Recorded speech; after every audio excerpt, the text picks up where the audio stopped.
The open road, miles of asphalt stretching into darkness.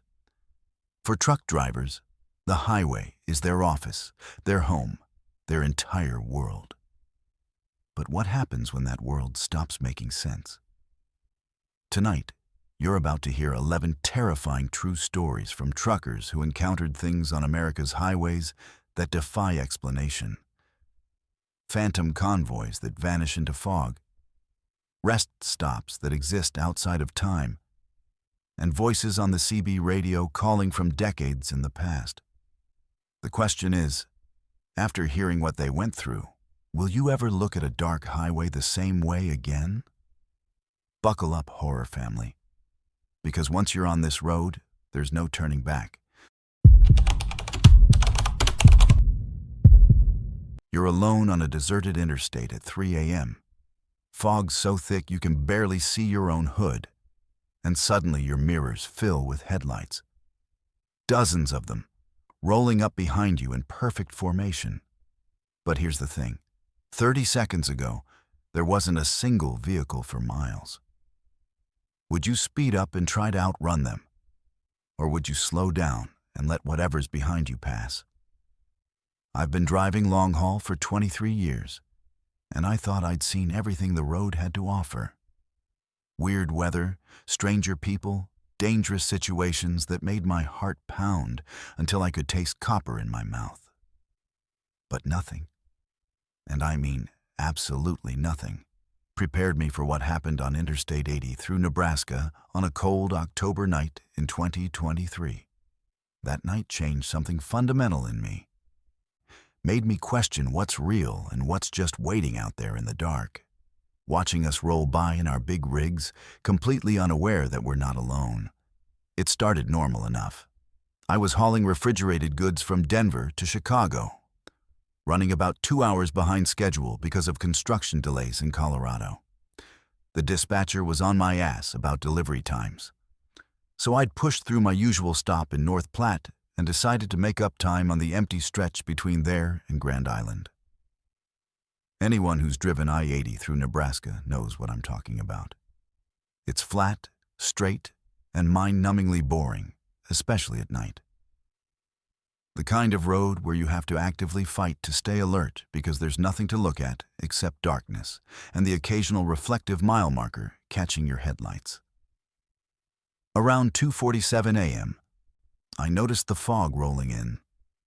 Not unusual for that area, especially in October when the temperature drops and moisture rises from the Platte River Valley. At first, it was just wisps. Thin fingers of mist drifting across the highway like ghosts. Within 10 minutes, though, it had thickened into a solid wall of white that reduced visibility to maybe 50 feet. I slowed down from 70 to about 45, turned on my fog lights, and tightened my grip on the wheel. The highway was completely empty. I hadn't seen another vehicle in over 30 miles, hadn't heard a voice on the CB in even longer. Just me, my truck, and that suffocating fog pressing in from all sides. That's when I first saw them in my mirrors. Headlights, lots of them. They appeared all at once, like someone had flipped a switch and conjured an entire convoy out of thin air. I'm talking about at least a dozen sets of lights, maybe more, arranged in 2 perfect lines that stretched back into the fog as far as I could see. My first reaction was relief. Company on a lonely road, other drivers pushing through the same shitty conditions. But that relief lasted maybe 5 seconds before the wrongness of it hit me. These trucks had appeared instantly.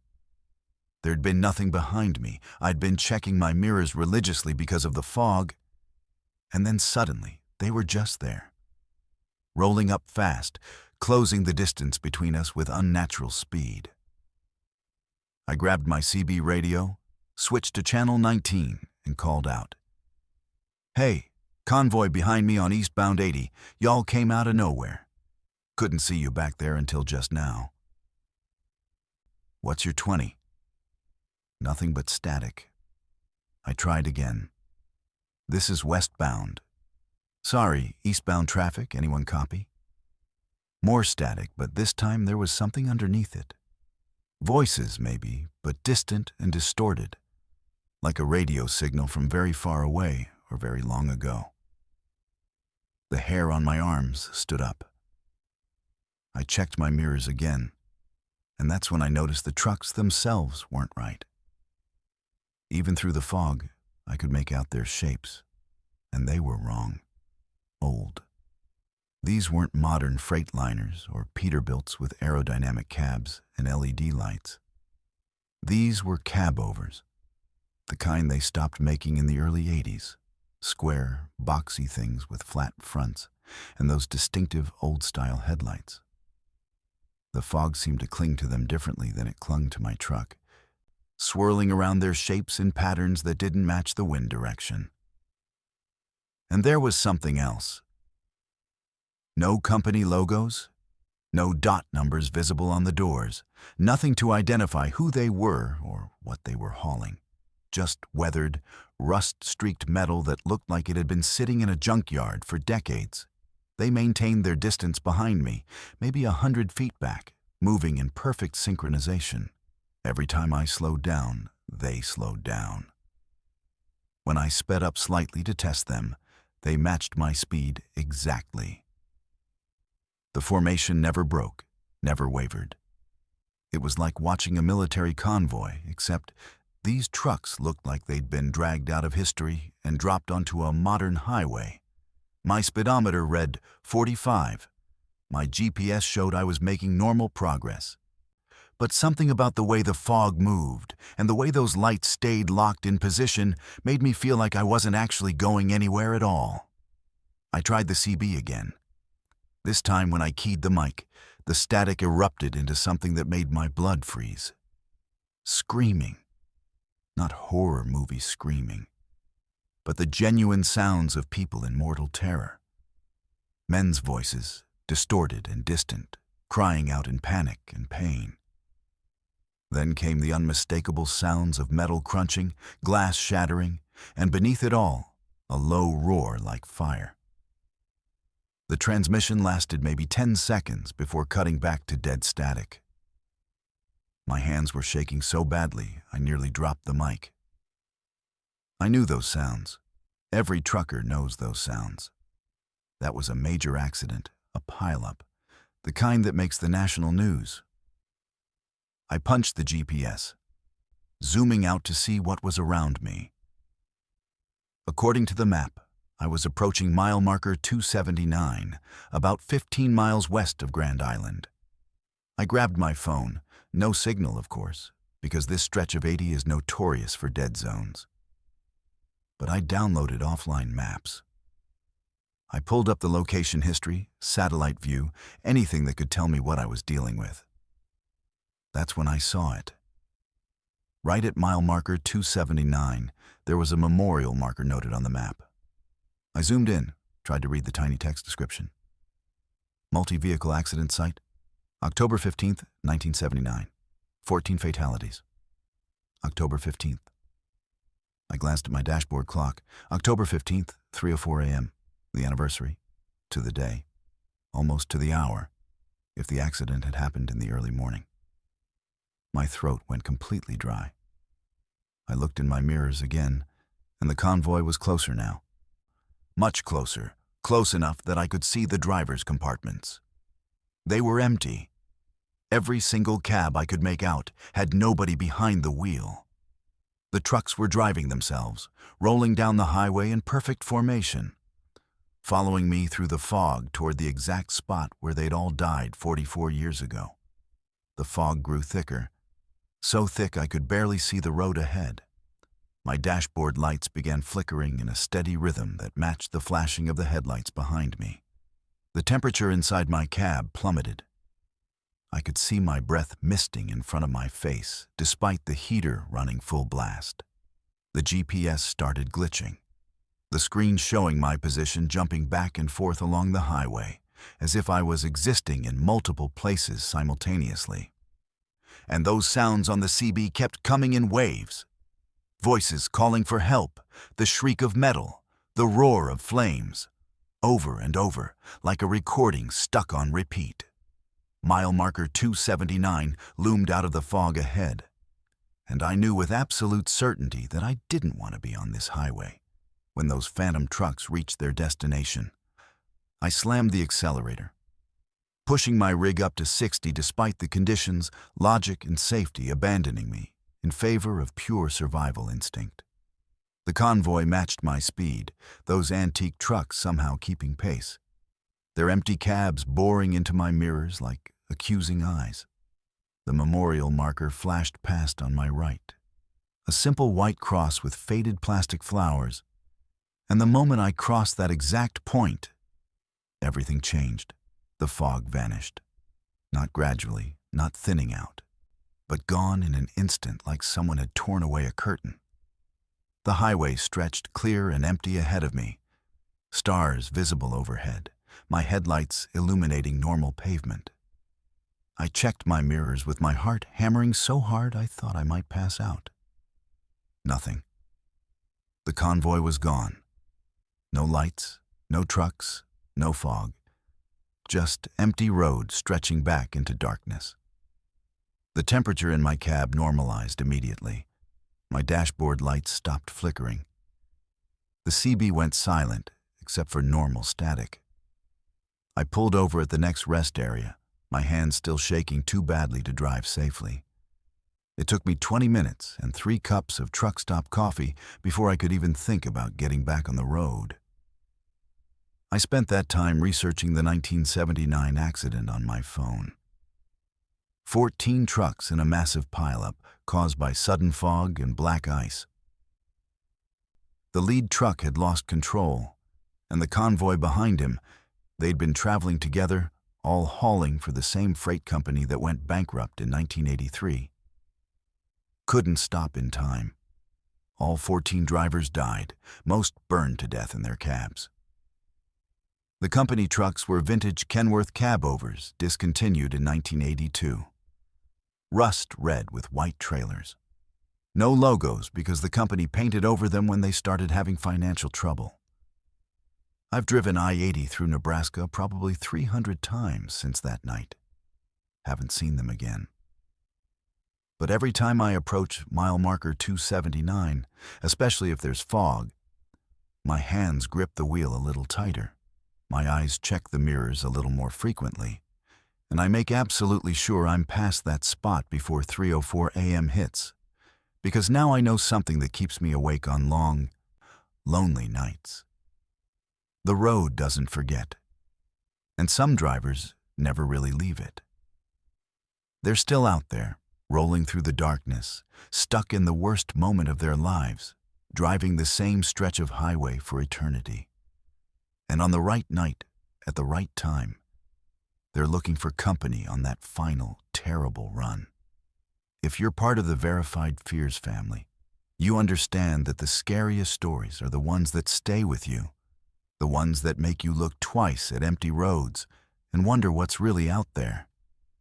This is mine, and I'm sharing it with you because every time I tell it, the weight gets a little lighter. Maybe you've got your own story, your own stretch of highway that doesn't feel right. Drop it in the comments. Let's carry these fears together, because that's what family does. We face the darkness, and we don't face it alone. Imagine waking up in your sleeper cab at a rest stop in the middle of nowhere, hearing footsteps circling your truck in the darkness. Do you stay hidden and pray they go away? Or do you start the engine and risk drawing their attention? My name is Raven, and I've been running solo routes for 8 years now. In this industry, being a woman driver means you develop certain instincts, certain rules you never break. Always lock your doors. Never park in isolated spots. Trust your gut when something feels off. I followed those rules religiously, and they kept me safe through countless nights on the road. But sometimes, no matter how careful you are, no matter how many precautions you take, you end up in a situation where all your training and instincts aren't enough. What happened to me on Route 66 in New Mexico taught me that some threats don't care about locks or awareness, or any of the safety measures we convince ourselves will keep us protected. It was mid-July, brutally hot even after sunset, and I was 3 days into a run from Albuquerque to Flagstaff. The air conditioning in my Kenworth had been struggling all day, and by the time I hit my federally mandated rest period, I was exhausted, dehydrated, and desperate for sleep. The rest stop appeared exactly when I needed it. One of those bare-bones desert facilities with just bathrooms, a couple of picnic tables, and a parking area. No other trucks, no RVs, not even a passenger car. That should have been my first warning. Rest stops on 66 are usually busy, especially the ones with decent facilities. But I was too tired to process the warning signs, too focused on logging my hours and getting horizontal for my mandatory 10-hour break. I pulled into a spot under one of the few working lights, did my walk around to check the rig, and headed to the bathroom. The whole facility had this abandoned feel to it. Lights flickering, trash bins overflowing like they hadn't been serviced in weeks. Graffiti covering the bathroom stalls. The mirrors were so dirty I could barely see my reflection. Everything echoed in a way that made my footsteps sound like someone else was walking behind me. I finished quickly, practically ran back to my truck, locked both doors, checked them twice, and climbed into the sleeper cab. The heat was oppressive, even with the windows cracked, but I was too tired to care. Within minutes of lying down, I was unconscious. I don't know what woke me. Maybe some subconscious part of my brain registered a sound or a vibration. All I know is that I went from deep sleep to wide awake in an instant, my heart already pounding before my conscious mind understood why. The cab was completely dark except for the faint orange glow from the parking lot, light filtering through my curtains. I lay perfectly still, listening, trying to figure out what had triggered my panic response. That's when I heard it. Footsteps, not the random sounds of someone walking to the bathroom or back to their vehicle. These were deliberate, methodical, circling my truck with purpose. I held my breath and listened. The footsteps moved from the passenger side to the front, paused at the hood, then continued to the driver's side. They were slow, measured, and they stopped at each door. I heard the driver's door handle rattle, a gentle testing motion, like someone checking if it was locked. My mouth went completely dry. I'd locked it. I knew I'd locked it. But in that moment, I couldn't remember if I'd heard the mechanism click, couldn't be certain my exhausted brain hadn't just gone through the motions without actually securing the door. The footsteps continued to the back of the trailer, and I used that moment to slowly, silently reach for my phone on the small shelf above my head. No signal. Of course, there was no signal. We were in the middle of the New Mexico desert, miles from the nearest cell tower. The footsteps came back around to the passenger side, and this time when they stopped at the door, I heard something worse than rattling. Breathing. Heavy, labored breathing right outside my window. Maybe 6 inches from where I lay, frozen in my bunk. I wanted to look. Every instinct screamed at me to peek through the curtain, to see what was out there, to put a face or form to the threat. But something deeper, some primal survival instinct, kept me absolutely still. The breathing continued for what felt like hours, but was probably only 30 seconds. Then the footsteps resumed, moving back toward the front of the truck. This time, I risked movement. I shifted my position slightly, angling myself so I could see the driver's side mirror through a gap in the curtain without moving the fabric. What I saw made my stomach drop.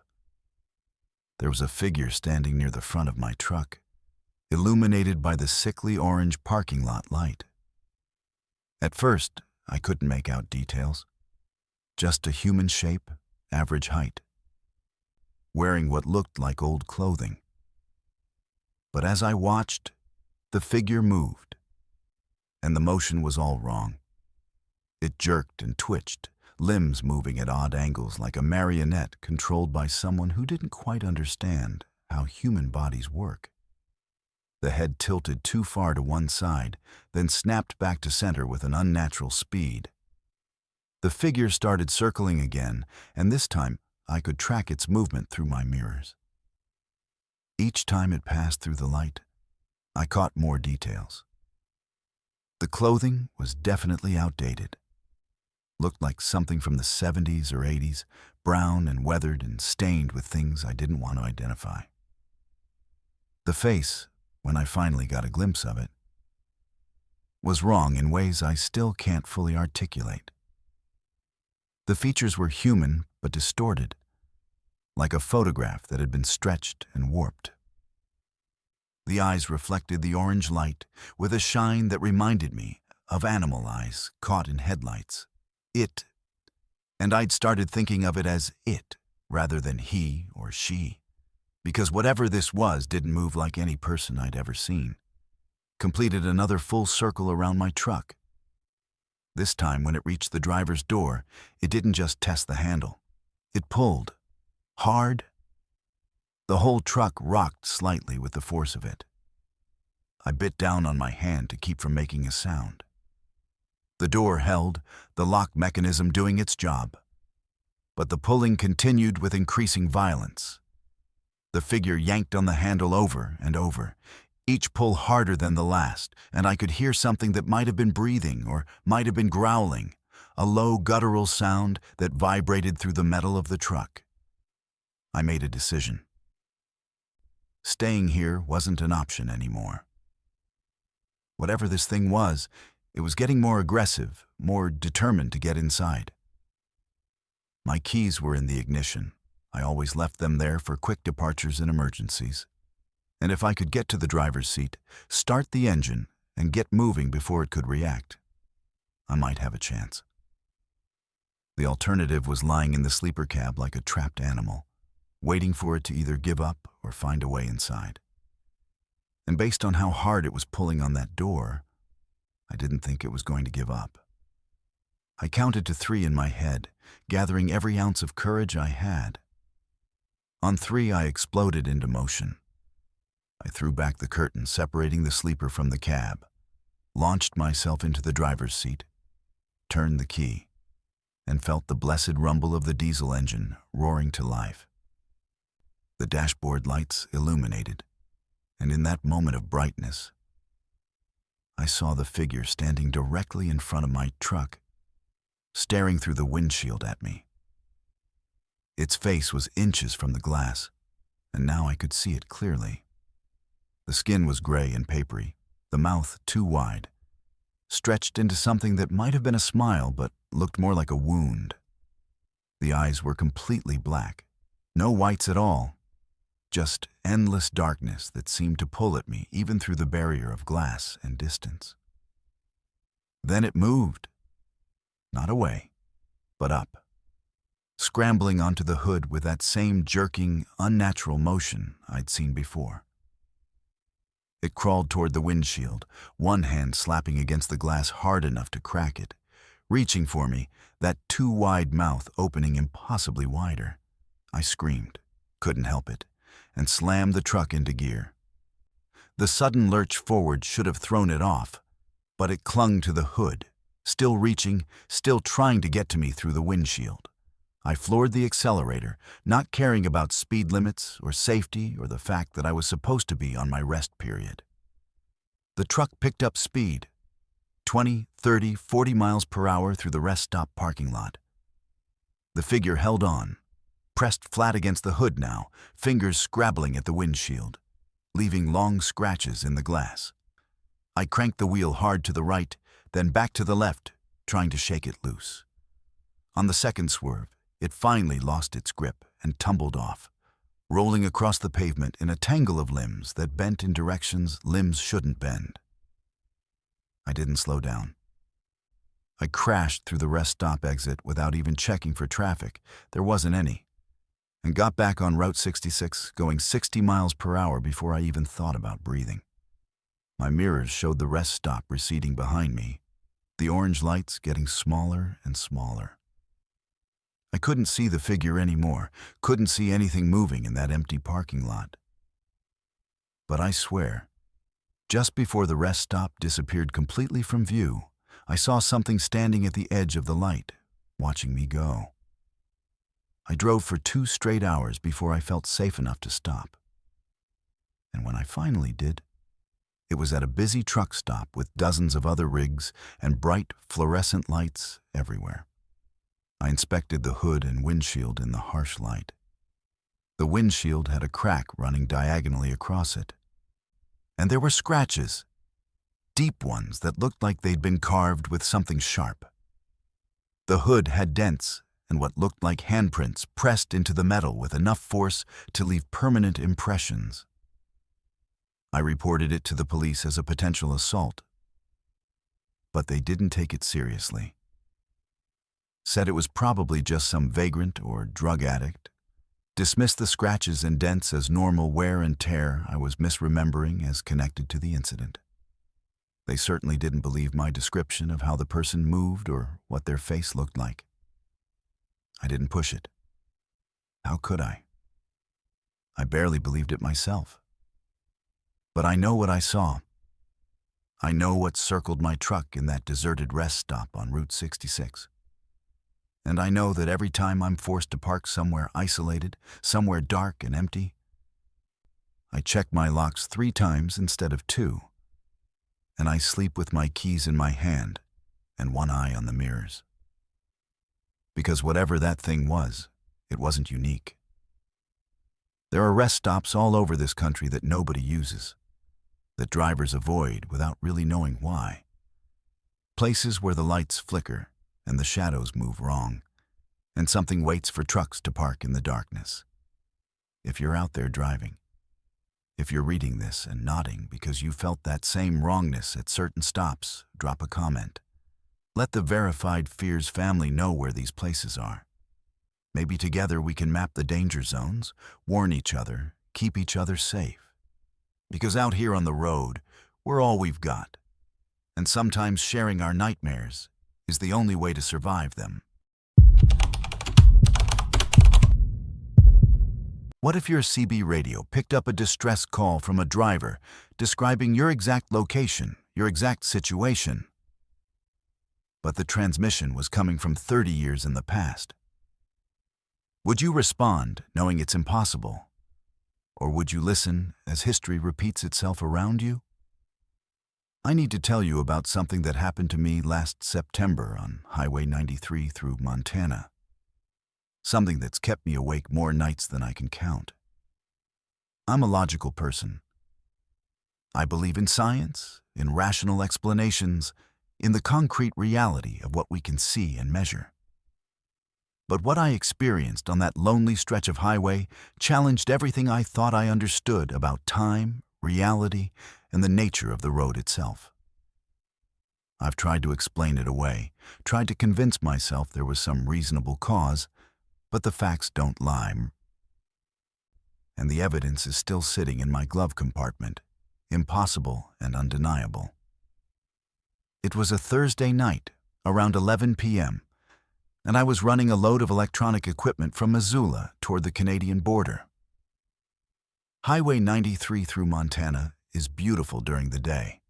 Mountains, forests, wide open spaces that make you feel like you're driving through a nature documentary. At night, though, it's a different story. The darkness up there is absolute. The kind of black that presses against your windshield like a living thing. Cell service is non-existent for long stretches, and sometimes you can drive for an hour without seeing another vehicle. That night, I hadn't seen headlights in either direction for close to 90 minutes. I had my CB radio on, more for company than anything else.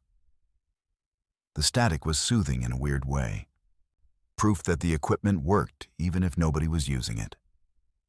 Most drivers don't use CB anymore, Everyone's got cell phones and satellite communication, but I'm old school. There's something comforting about that crackle of static, that connection to trucking history, and the millions of drivers who've crossed these same roads listening to that same sound. At 11:34 p.m., the static changed. It got louder, more intense, and underneath it, I could hear something that made me reach for the volume knob. A voice. Distant and distorted, like a radio signal from very far away, but definitely a voice. I turned up the volume, and the words became clearer. Anyone copy? This is northbound 93, mile marker 86. I've got a situation here. Engine just died, losing power, and there's something wrong with the fog. If anyone can hear this, I'm at mile marker 86, just past the turnoff for... The transmission dissolved into static. I grabbed my mic immediately. This is northbound 93, I copy your transmission. What's your 20? Mile marker 86, you said? Nothing but static. I tried again. Driver in distress on 93, this is northbound traffic. I'm about 10 miles south of you. What's your situation? Still nothing. The static continued, but the voice was gone. I checked my GPS. I was currently at mile marker 76, which meant if this driver was really at 86 and having mechanical issues, I'd reach him in about 10 minutes. I pushed my speed up to 70, scanning the road ahead for any sign of brake lights or emergency flashers. The highway remained empty, just my headlights cutting through the darkness and the broken white line disappearing under my hood.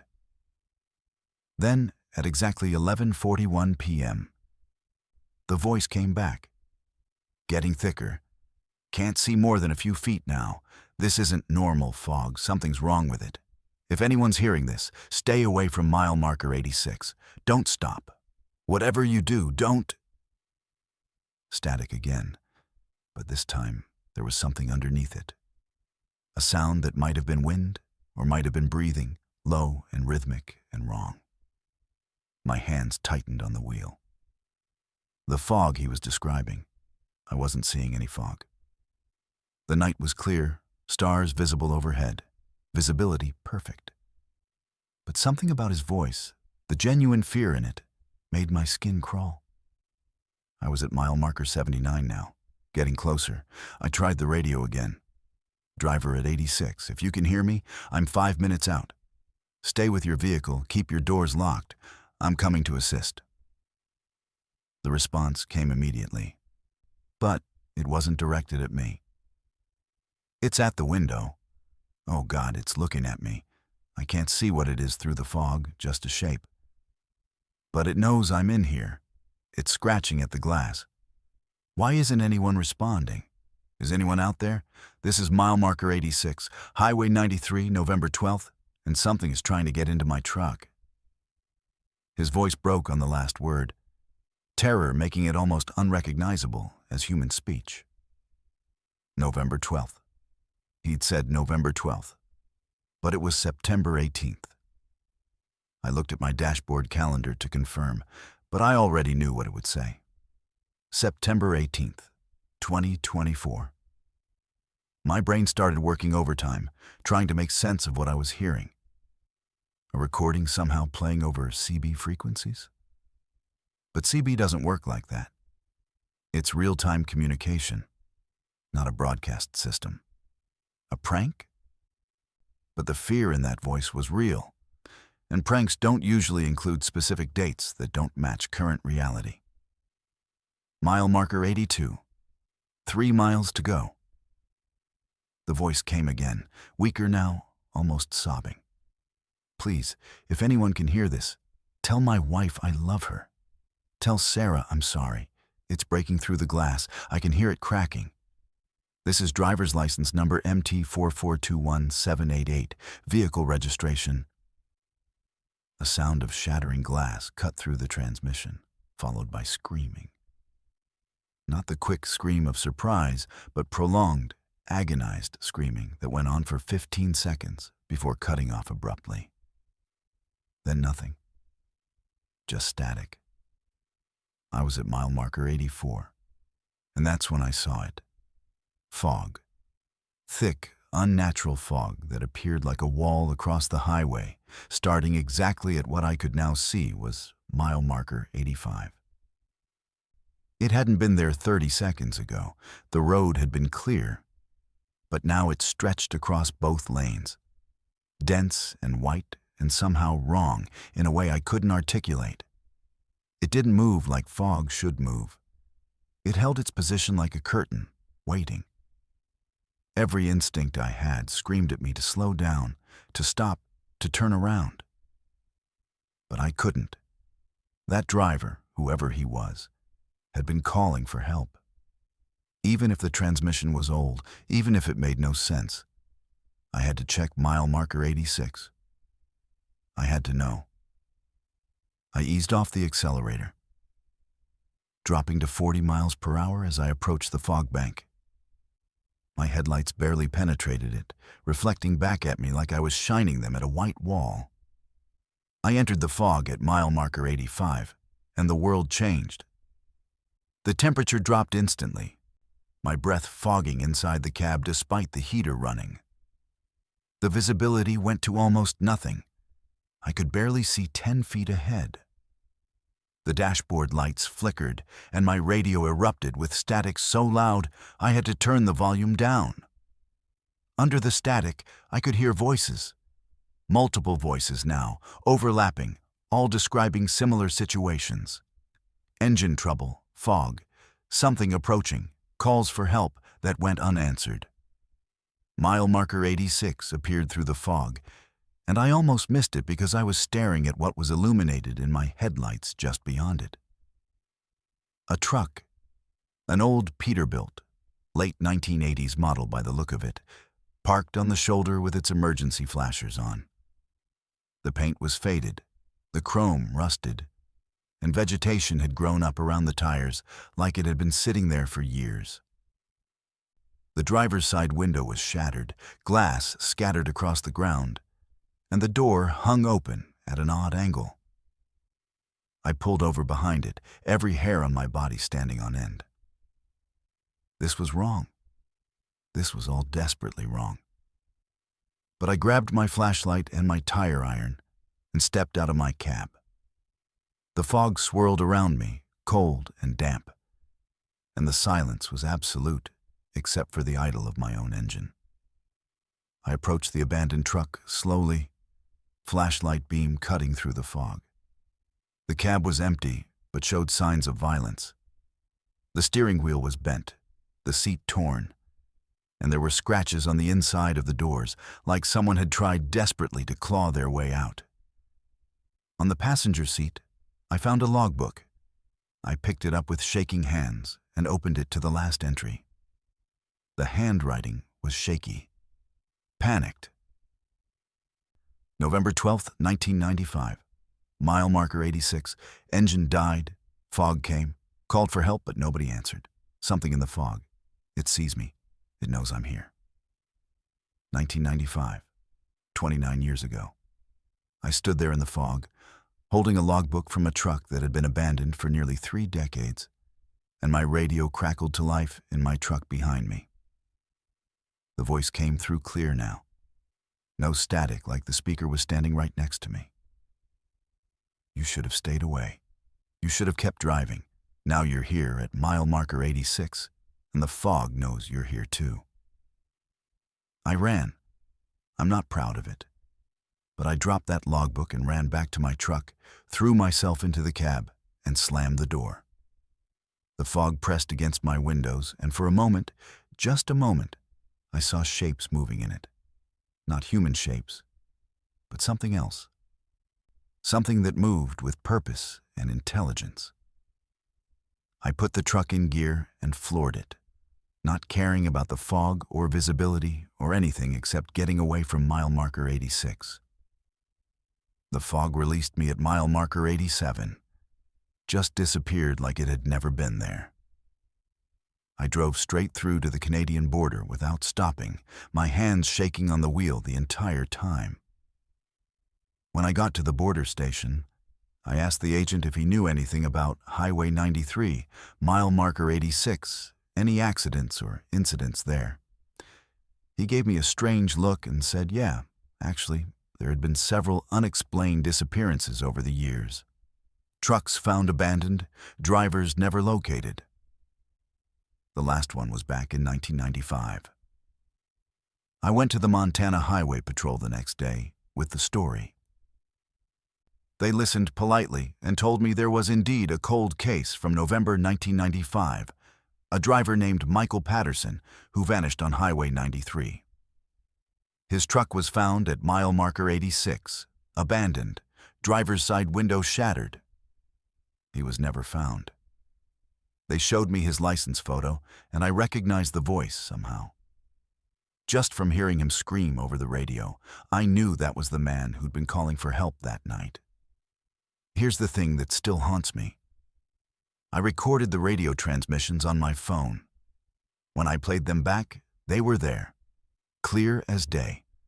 A man calling for help from 1995, his voice traveling through time on CB frequencies, replaying his final moments for anyone unlucky enough to be listening at the right place and the right time. The recording is still on my phone. I've played it for other drivers, for investigators, for anyone who'll listen. Some people hear it, others just hear static. I don't know what that means. I don't drive Highway 93 anymore. I take longer routes, add hours to my trips, whatever it takes to avoid that stretch of road. Because I know now that some places trap moments in time, replay tragedies over and over. And if you're unlucky enough to be there when the replay starts, you might become part of the loop. Michael Patterson called for help in 1995, and nobody came. His voice is still calling, still asking for someone to respond, still warning about the fog and what waits inside it. If you drive Highway 93, if you pass mile marker 86, keep your CB off. Don't listen. Don't stop. And if you see fog where there shouldn't be fog, keep driving no matter what you hear. Some calls for help come too late to answer. And trying to help might just add your voice to the frequency that shouldn't exist. The Verified Fears family knows that sometimes the road holds on to things, holds on to moments of terror and tragedy. And all we can do is bear witness and warn others. Stay safe out there and remember, not every voice asking for help can be saved. Imagine picking up a stranger on a rainy night who starts telling you things about your life that nobody knows. Your deepest secrets, your buried guilt, your darkest moments. Would you demand answers? Or would you be too terrified to even look at them? I broke my own rule on a Wednesday night in October, and that decision cost me something I can't quite name but feel missing every day since. See, I've been hauling freight for 16 years, and in that time I've developed ironclad rules about hitchhikers. Don't pick them up, ever, no exceptions. It's not about being unkind or lacking compassion. It's about survival and common sense in an industry where drivers have been robbed, assaulted, and worse by people they tried to help. But that night, on a rain-soaked stretch of Highway 101 through Oregon, I saw someone standing on the shoulder in a downpour that would drown a fish, and something made me slow down. Something made me stop. I wish to God I hadn't. The figure was illuminated in my headlights, arm outstretched with thumb up in the universal gesture of hitchhiking. What struck me immediately was how well-dressed they were. Nice slacks, a button-down shirt, a jacket that looked expensive, even soaking wet. Not the typical road wanderer or transient. No backpack, no duffel bag, nothing to indicate they were traveling. Just standing there in the pouring rain at 11 o'clock at night on a highway with nothing around for 20 miles in either direction. I pulled over before my logical brain could override the impulse, and the passenger door opened before I could reconsider. He climbed in. I could see now it was a man. Probably in his 40s, with neat hair plastered to his head from the rain and a face that was neither threatening nor friendly, just blank and calm. "Thank you," he said, his voice quiet and oddly formal. "I appreciate your kindness. Not many would stop on a night like this." I nodded, putting the truck in gear, already regretting my decision, but committed now. "Where you headed?" I asked, trying to sound casual. He smiled, a small expression that didn't reach his eyes. "The same direction you're going. I'll know when we get there." That should have been warning enough, but I chalked it up to the quirks of someone who'd been stuck in the rain too long. We drove in silence for a few minutes, the only sound the rhythmic thump of the wipers and the hiss of rain on the windshield. I kept glancing at him from the corner of my eye. He sat perfectly still, hands folded in his lap, staring straight ahead with an expression of patient waiting. His clothes, I noticed, weren't dripping. The rain should have left puddles on my floor mat, but there was nothing. He was wet. I could see that his hair and shirt were damp, but he wasn't dripping water. Small detail, but it nagged at me. "You've been driving this route a long time," he said suddenly. Not a question, but a statement. I nodded. "Yeah, about 8 years. I do the Portland to San Francisco run pretty regularly." He turned to look at me then, and his eyes were darker than they should have been in the dim cab light. 8 years, 2 months, and 17 days to be precise. You started this route on August 14th, 2016. Your first haul was lumber. You almost didn't take the job because you just lost your father and weren't sure you could handle being alone with your thoughts for that long. My hands tightened on the wheel. "How do you know that?" He didn't answer, just kept looking at me with those two dark eyes. "The funeral was on August 10th. You didn't cry at the service because your mother needed you to be strong, but you cried for an hour straight at a rest stop outside Salem on your first night driving this route. You parked in the far corner where nobody could see you and let it all out. I felt cold despite the heater running full blast. Who the hell are you? Did someone hire you to, investigate me? Is this some kind of corporate surveillance?" He shook his head slowly. "No investigation. I just know things. I know that you blamed yourself for your father's death because you didn't visit him the week before his heart attack. You were supposed to drive up to Seattle to see him, but you took an extra run instead because the money was good. You think if you'd been there, you might have noticed the signs, might have gotten him to a hospital in time." "Stop," I said, my voice barely above a whisper. "Stop talking." But he didn't stop. "I know about Jennifer, too. The woman you were engaged to before you started long-haul trucking. You broke off the engagement not because you didn't love her, but because you did, and you couldn't tell her about what happened in Spokane. You carry that secret like a stone, don't you?" My heart was hammering now, sweat breaking out on my forehead despite the cold I felt. Spokane. Nobody knew about Spokane. Nobody could know about Spokane because I'd never told a living soul, had buried it so deep I sometimes convinced myself it never happened. "How?" I managed to say, my voice shaking. "How could you possibly know about that?" He smiled again, that empty expression that held no warmth. March 3rd, 2015. You were driving eastbound on I-90 approaching Spokane around 2 in the morning. There was another vehicle, a sedan, weaving between lanes. You thought they were drunk. They cut you off and you hit the brakes, but they overcorrected, went off the road, rolled down an embankment. You saw it happen in your mirrors. "Stop," I said again, louder this time. But he continued as if I hadn't spoken.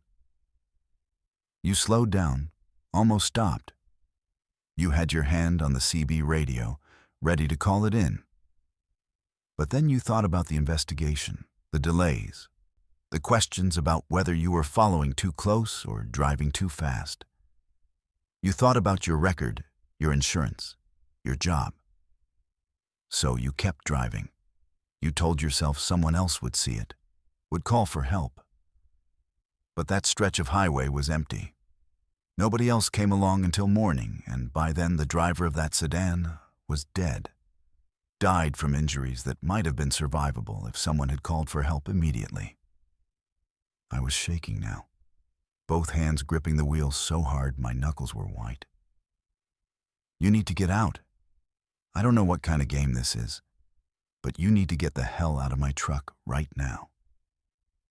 I started to slow down, looking for a place to pull over. The hitchhiker remained calm, unbothered by my panic. The driver's name was Marcus Chen. He was 32 years old, father of 2. He'd been working a double shift and fell asleep at the wheel. It wasn't alcohol. He was just exhausted, just trying to provide for his family. He might have lived if you'd stopped. Tears were running down my face now, a mixture of rage and guilt and terror. How do you know this? Are you a cop? A private investigator? Someone from his family? He turned back to face forward, his expression unchanging. I'm not any of those things. I'm just someone who knows. I know what you did. And more importantly, I know what you didn't do. I know you've thought about Marcus Chen every single day since then. I know you looked up his obituary, read about his wife and daughters, saw their pictures. I know you've driven past that spot on I-90 hundreds of times and always looked for the place where his car went off the road. What do you want from me? I was practically shouting now. Money? Confession? What? He was quiet for a long moment, and when he spoke again, his voice was softer, almost sad. I don't want anything from you. I'm just here to remind you that secrets aren't as buried as you think they are. The things we carry, the guilt we hide, the moments we wish we could undo, they're all still there, written in the fabric of our lives, visible to those who know how to look. I found a wide spot in the shoulder and slammed on the brakes, the truck shuddering to a stop. Get out. Get out right now. I turned to face him fully, ready to physically throw him out if necessary. But the passenger seat was empty, completely empty. The door was still closed, locked from the inside. The seat was dry, no indication anyone had been sitting there. I reached out and touched the fabric, bone dry, no heat, no moisture, nothing to suggest a person had been there at all. My breath came in short gasps as I looked around the cab. Had I imagined it? No, that was impossible. We'd talked for at least 15 minutes. He'd climbed into my truck, sat right there, told me things that nobody could know. But there was no evidence. No wet footprints, no indentation in the seat, nothing. I grabbed my phone with shaking hands and checked the time. It was 11:47 p.m. When I'd picked up the hitchhiker, it had been 11:38. But we'd driven for at least 20 minutes, talked for longer than that. The math didn't work. I pulled up my GPS history, tracking my route. There was a gap. From 11:38 to 11:47, my truck hadn't moved. According to the GPS, I'd been sitting still on the shoulder of Highway 101 for 9 minutes. But I remembered driving. I remembered the conversation. I remembered every word he'd said about my father, about Jennifer, about Marcus Chen, and that night in Spokane that had haunted me for 9 years. I sat there on the shoulder for another 20 minutes, trying to make sense of what had happened. Eventually, I convinced myself to keep driving, to finish my route, to pretend that I'd had some kind of episode brought on by exhaustion or stress. But in the back of my mind, I knew the truth. I'd picked up something on that rainy highway, something that wasn't quite human, something that knew the weight of the secrets I carried. The next day, I did something I should have done years ago. I called the Spokane Police Department and told them about the accident on I-90, about Marcus Chen, about how I'd driven past and didn't stop. I gave them the date, the time, the location. The officer who took my statement was quiet for a long moment before telling me they'd known there was another vehicle involved. Tire marks and other evidence suggested someone had caused Chen to swerve, but they'd never been able to identify who. They thanked me for finally coming forward, said it wouldn't change the outcome, but it would give the family closure. I don't know if that's what the hitchhiker wanted, if somehow my confession was the price of that encounter. I don't know if he was a ghost, a hallucination, an angel, or a demon. All I know is that since that night, the weight I've carried for 9 years has been slightly lighter. The guilt is still there. It should be there. I deserve it. But the secret part is gone. Someone knows. Someone saw. And somehow, that makes it bearable. I still drive Highway 101 through Oregon, but I don't pick up hitchhikers anymore. Not because I'm afraid of them, but because I'm afraid of what they might tell me, what other secrets they might pull from the hidden corners of my life. We all carry things we don't want revealed, moments we're not proud of, decisions we wish we could unmake. That night taught me that nothing stays buried forever. And sometimes the road sends messengers to remind us that our sins, no matter how well hidden, are never truly forgotten. To the Verified Fears family out there, I'm sharing this not for sympathy, but as a warning. The people you meet on the road aren't always what they seem. And sometimes they're not people at all. Sometimes they're reflections of our own guilt and conscience, given form and voice. And sometimes the scariest encounters aren't with monsters or ghosts, but with the truth we've been running from. Stay safe out there and remember, the things we carry are heavier than any load we haul. What would you do if you stopped at a busy truck stop for fuel and food, then walked out an hour later to find your truck aged decades and the building around you crumbling into ruin? Would you trust what you're seeing, or would you question your own sanity? My name is Derek, and I've been a long-haul trucker for 12 years. In that time, I've learned to trust my instincts about which stops are safe, which roads to avoid, and when something feels off. But no amount of experience or instinct could have prepared me for what happened on a seemingly routine night in rural Texas. What I'm about to tell you happened 6 months ago, and I still can't explain it. I've tried talking to other drivers, searched online for similar experiences, even contacted paranormal investigators. Nobody has answers. All I have is my story and the physical evidence that proves I'm not crazy, that what happened to me was real, even if it's impossible.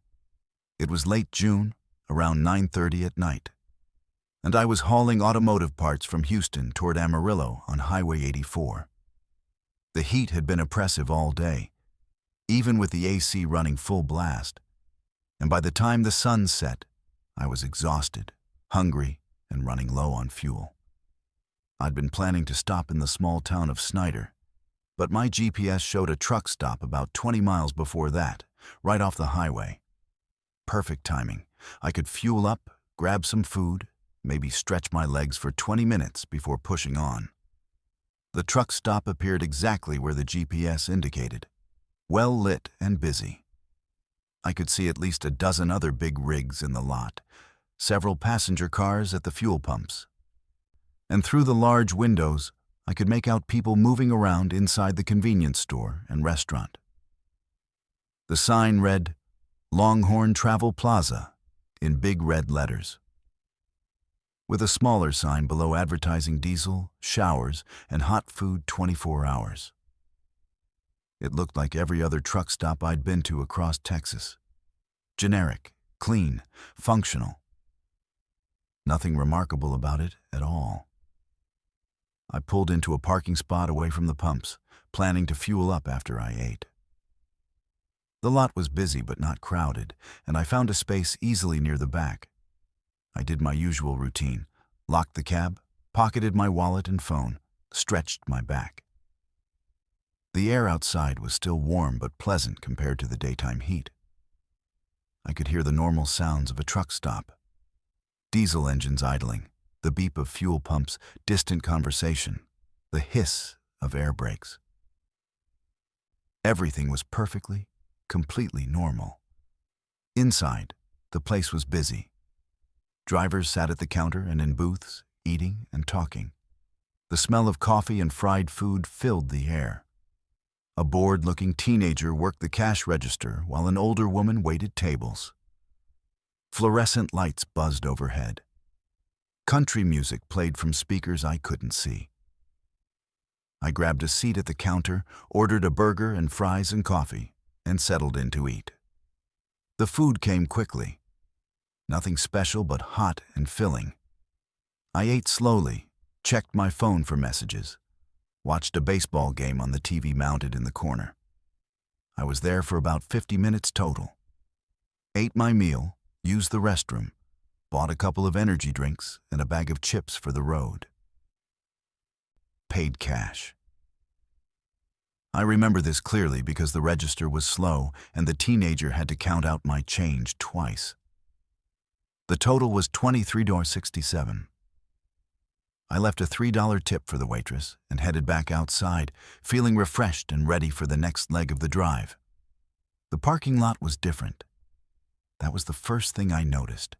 My brain tried to reject what my eyes were seeing. The lights were dimmer. No, not dimmer. Some of them were out completely. The pavement under my feet was cracked and buckled, weeds growing through the brakes. And there were no other trucks. The lot was completely empty except for my rig, which sat alone in the back corner where I'd left it. But it wasn't the same truck I'd parked an hour ago. I stopped walking, my heart beginning to pound.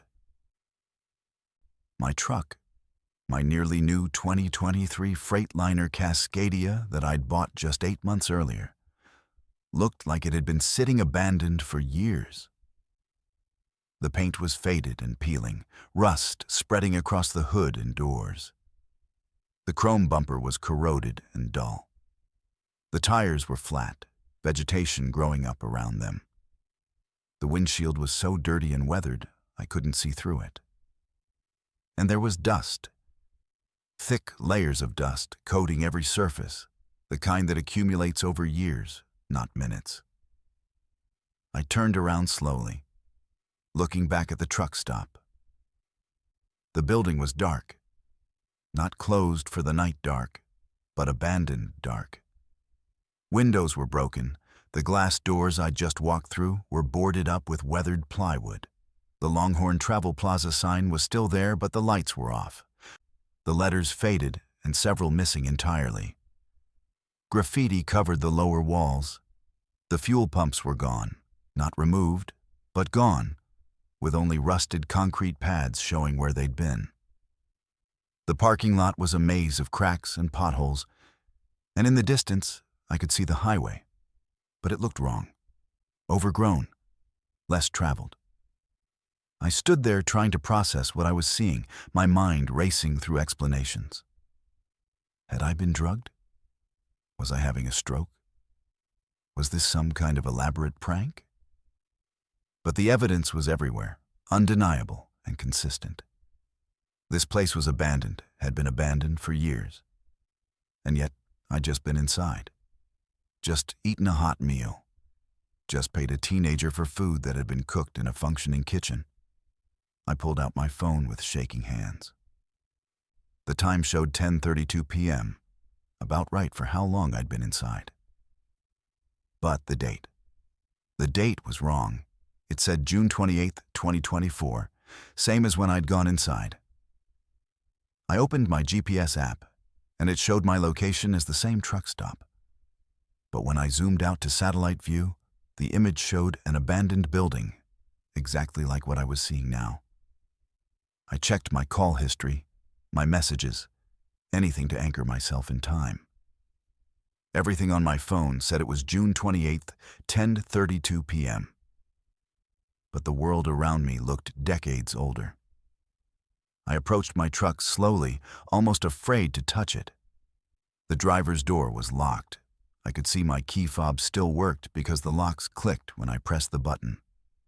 But the sound was wrong, rusty and grinding.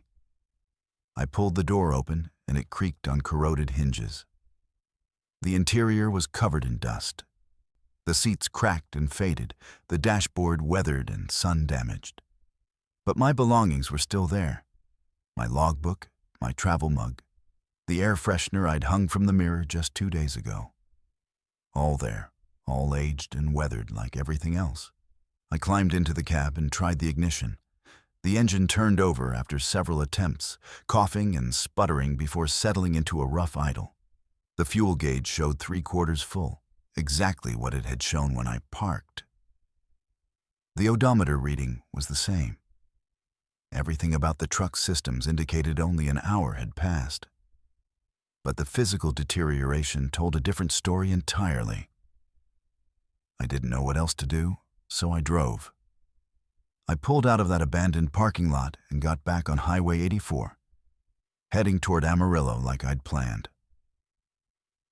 The road was the same, but different.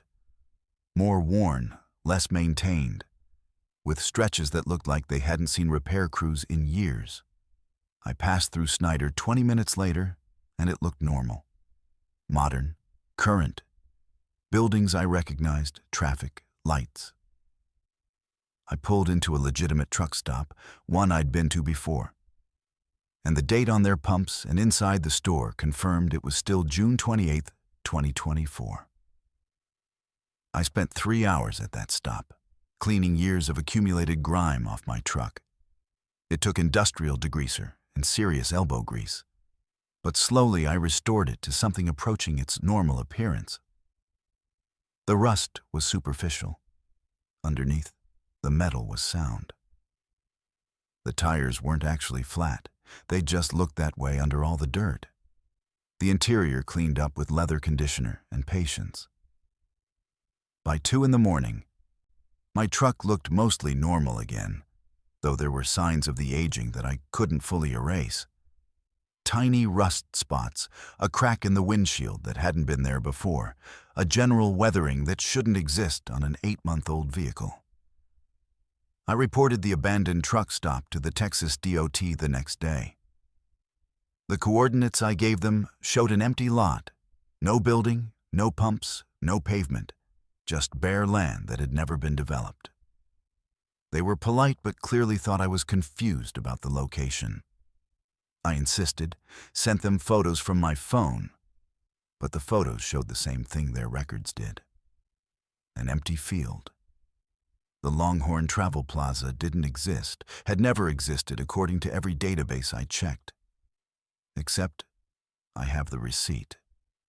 In my wallet right now, I have a cash register receipt from Longhorn Travel Plaza, dated June 28th, 2024, for $23.67.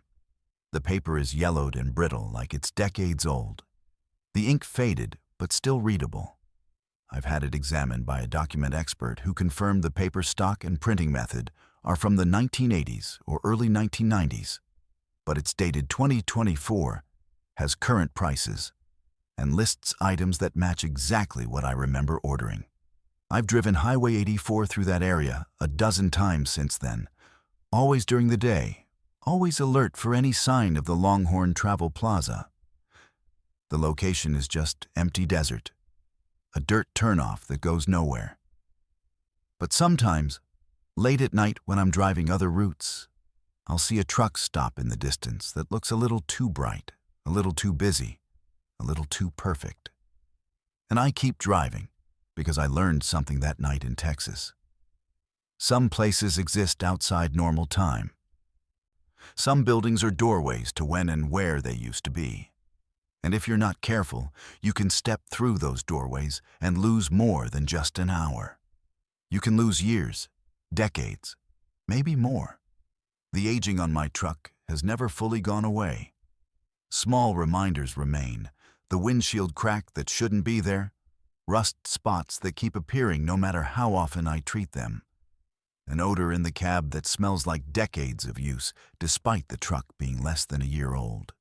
It's like my truck spent years parked in that abandoned lot, even though I was only gone for 50 minutes. Time moved differently there, or maybe time didn't move at all, and I brought a piece of the past back with me. I don't have answers, just questions, and that yellowed receipt that shouldn't exist. All I know for certain is that I walked into a functioning truck stop in 2024 and walked out into some other year, some abandoned future or alternate present where that place had been rotting for decades. And for just a moment, just those 50 minutes, I existed in both times simultaneously, eating a hot meal in a busy restaurant while sitting alone in ruins that nobody else could see. What if a massive black dog appeared in the middle of a dark highway, refusing to move, staring at you with eyes that burned like embers? Would you swerve around it, slam on the brakes, or drive straight through knowing that some legends warn stopping for the black dog means death? Sleep deprivation does things to your mind. After 18 hours behind the wheel, reality starts to blur at the edges. Shadows move in ways they shouldn't. Your peripheral vision catches things that aren't there when you look directly at them. Every trucker knows this feeling, knows the dangerous point where exhaustion makes you see things, makes you question what's real and what's your brain misfiring from lack of rest. I thought I knew the difference. I thought after 11 years of long-haul driving, I could distinguish between fatigue-induced hallucinations and genuine threats. Highway 87 through Arizona taught me I was wrong. It was late March, one of those runs where everything that could go wrong did. I'd left Phoenix at 6 in the morning, hauling construction equipment toward the New Mexico border. Should have been a straightforward drive, maybe 10 hours with stops. But a jackknifed semi closed the highway for 3 hours outside Payson. Then my refrigeration unit started acting up, despite hauling dry cargo, throwing error codes that forced me to pull over twice to reset the system. By the time I was back on 87, heading north through the high desert, it was past midnight, and I'd burned through my entire buffer time. I should have stopped. I knew I should have stopped. But the delivery was time-sensitive, and the client had made it clear that delays would result in penalties I couldn't afford. So I pushed on, drinking gas station coffee that had gone cold hours ago, chewing caffeine gum, blasting the radio to keep myself alert. The highway was empty. I hadn't seen another vehicle in over 30 miles. Just me, my headlights cutting through the darkness, and the endless center line disappearing under my hood. That's when I first saw the dog. It appeared in my high beams about 200 yards ahead, standing in the middle of my lane.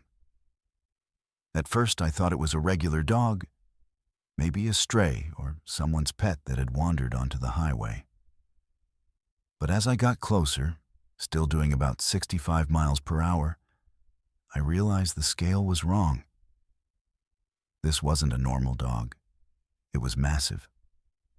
Easily the size of a small bear with a coat so black it seemed to absorb the light rather than reflect it. And it wasn't moving. Just standing there, directly in my path, staring at my approaching truck with eyes that glowed red in my headlights. I hit the brakes, not a panic stop, but a controlled slowdown, watching the dog the entire time. It didn't flinch, didn't move, didn't show any sign of self-preservation instinct. Just stood there as I decelerated from 65 to 40 to 20. When I was about 50 feet away, close enough to see details, I stopped completely.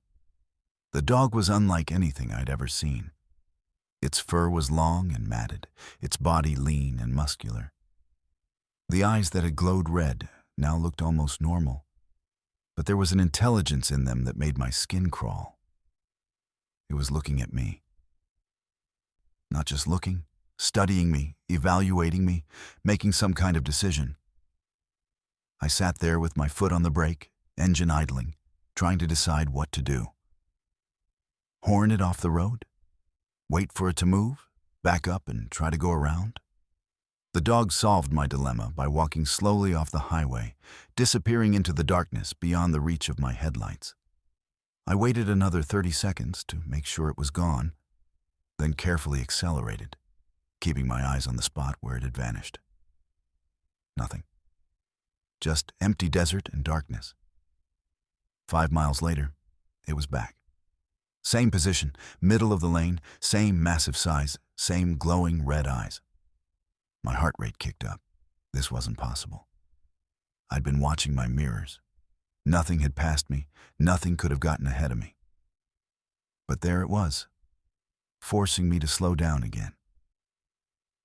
This time I got closer before stopping, maybe 30 feet away, and I could see details that made my breath catch. The dog's mouth was open slightly, and I could see teeth that were too large, too sharp. Its breath misted in my headlights despite the night being warm.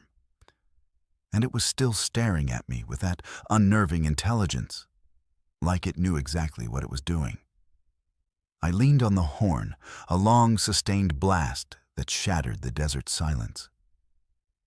The dog didn't react, didn't flinch, didn't close its eyes against the sound, nothing. I flashed my high beams, trying to startle it into moving. No response. It just stood there, patient and immovable, waiting.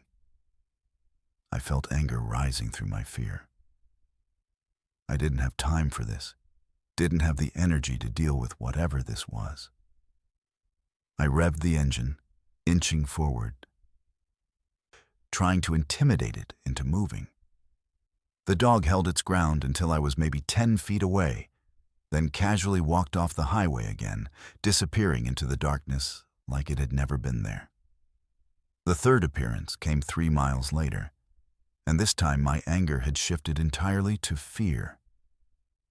The dog was in the road again, same position, but now I was starting to recognize it for what it was. My grandmother had been a trucker in the 70s and 80s, and she'd told me stories about the black dog when I was a kid. Old folklore, trucker legends passed down for generations. The black dog appears on lonely highways, she'd said, and if you see it 3 times in one night, you're marked. Some stories said it was a warning of death ahead.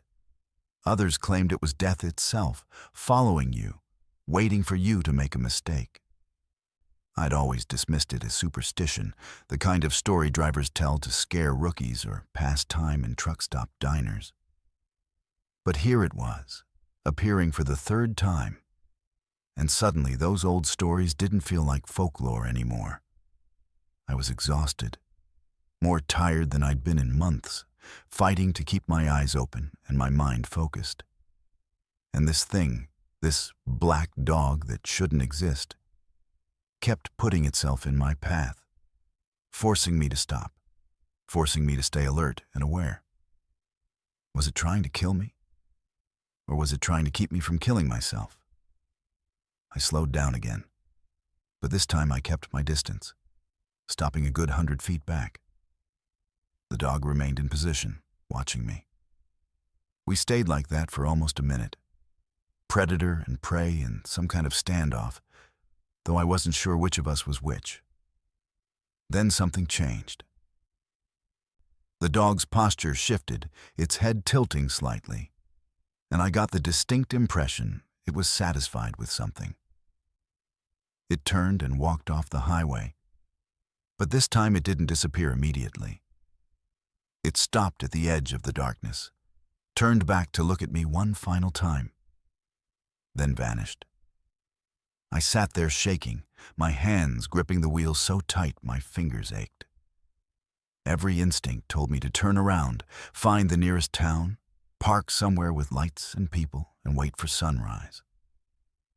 But I was so close to my delivery point, maybe 40 miles away, and turning back meant hours of lost time I couldn't recover. I made a decision. I would continue, but slowly. 30 miles per hour, flashers on, complete focus on the road ahead.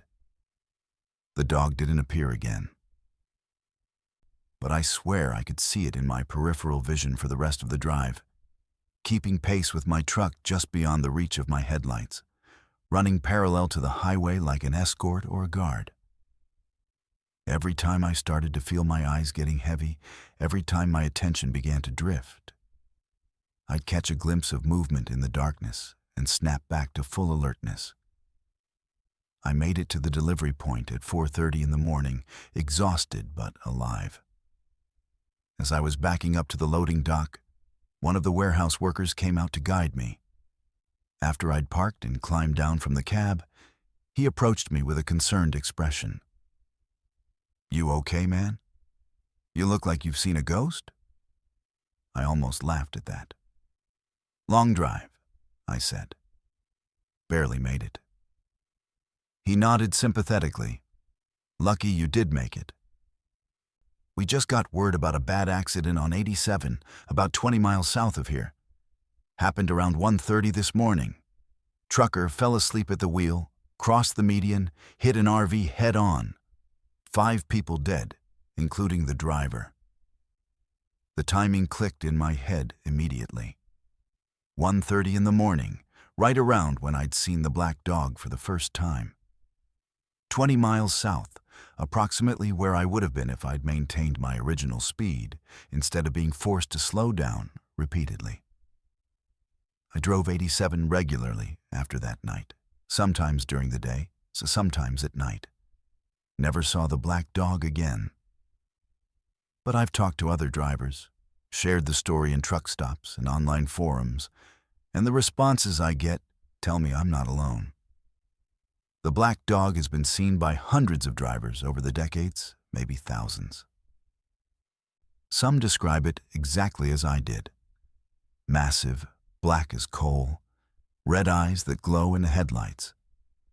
Others say it's smaller or gray or has different features. But the pattern is always the same. It appears to exhausted drivers, forces them to slow down, stay alert, pay attention. The theories vary. Some think it's a protective spirit, a guardian of the highways that intervenes when drivers are in danger. Others believe it's a death omen that marks those who are about to die. And if you heed its warning, you might survive. A few claim it's the ghost of a driver who died on the road and now tries to prevent others from suffering the same fate. I've heard explanations ranging from mass hallucination caused by exhaustion to genuine paranormal phenomena. I don't know what the black dog is.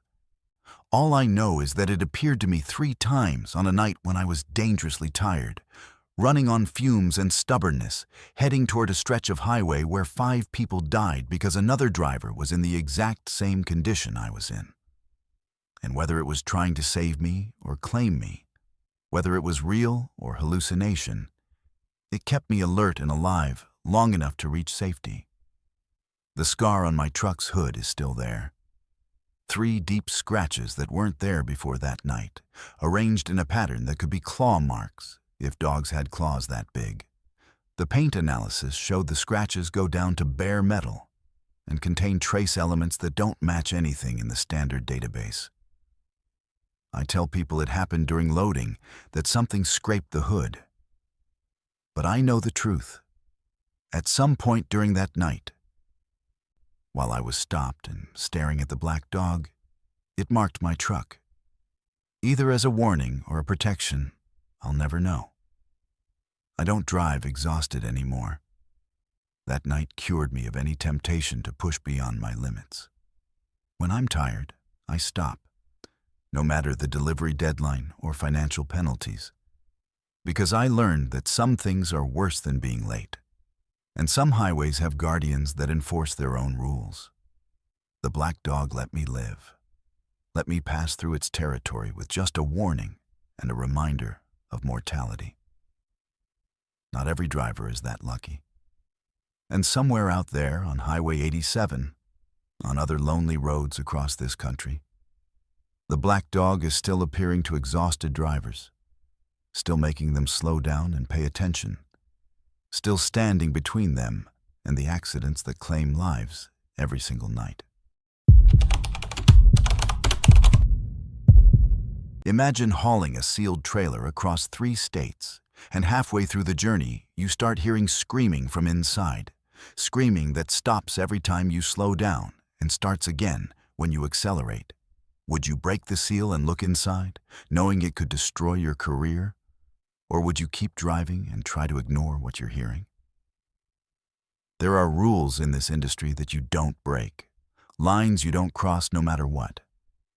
One of the biggest is this: if you're hauling a sealed trailer, you don't open it.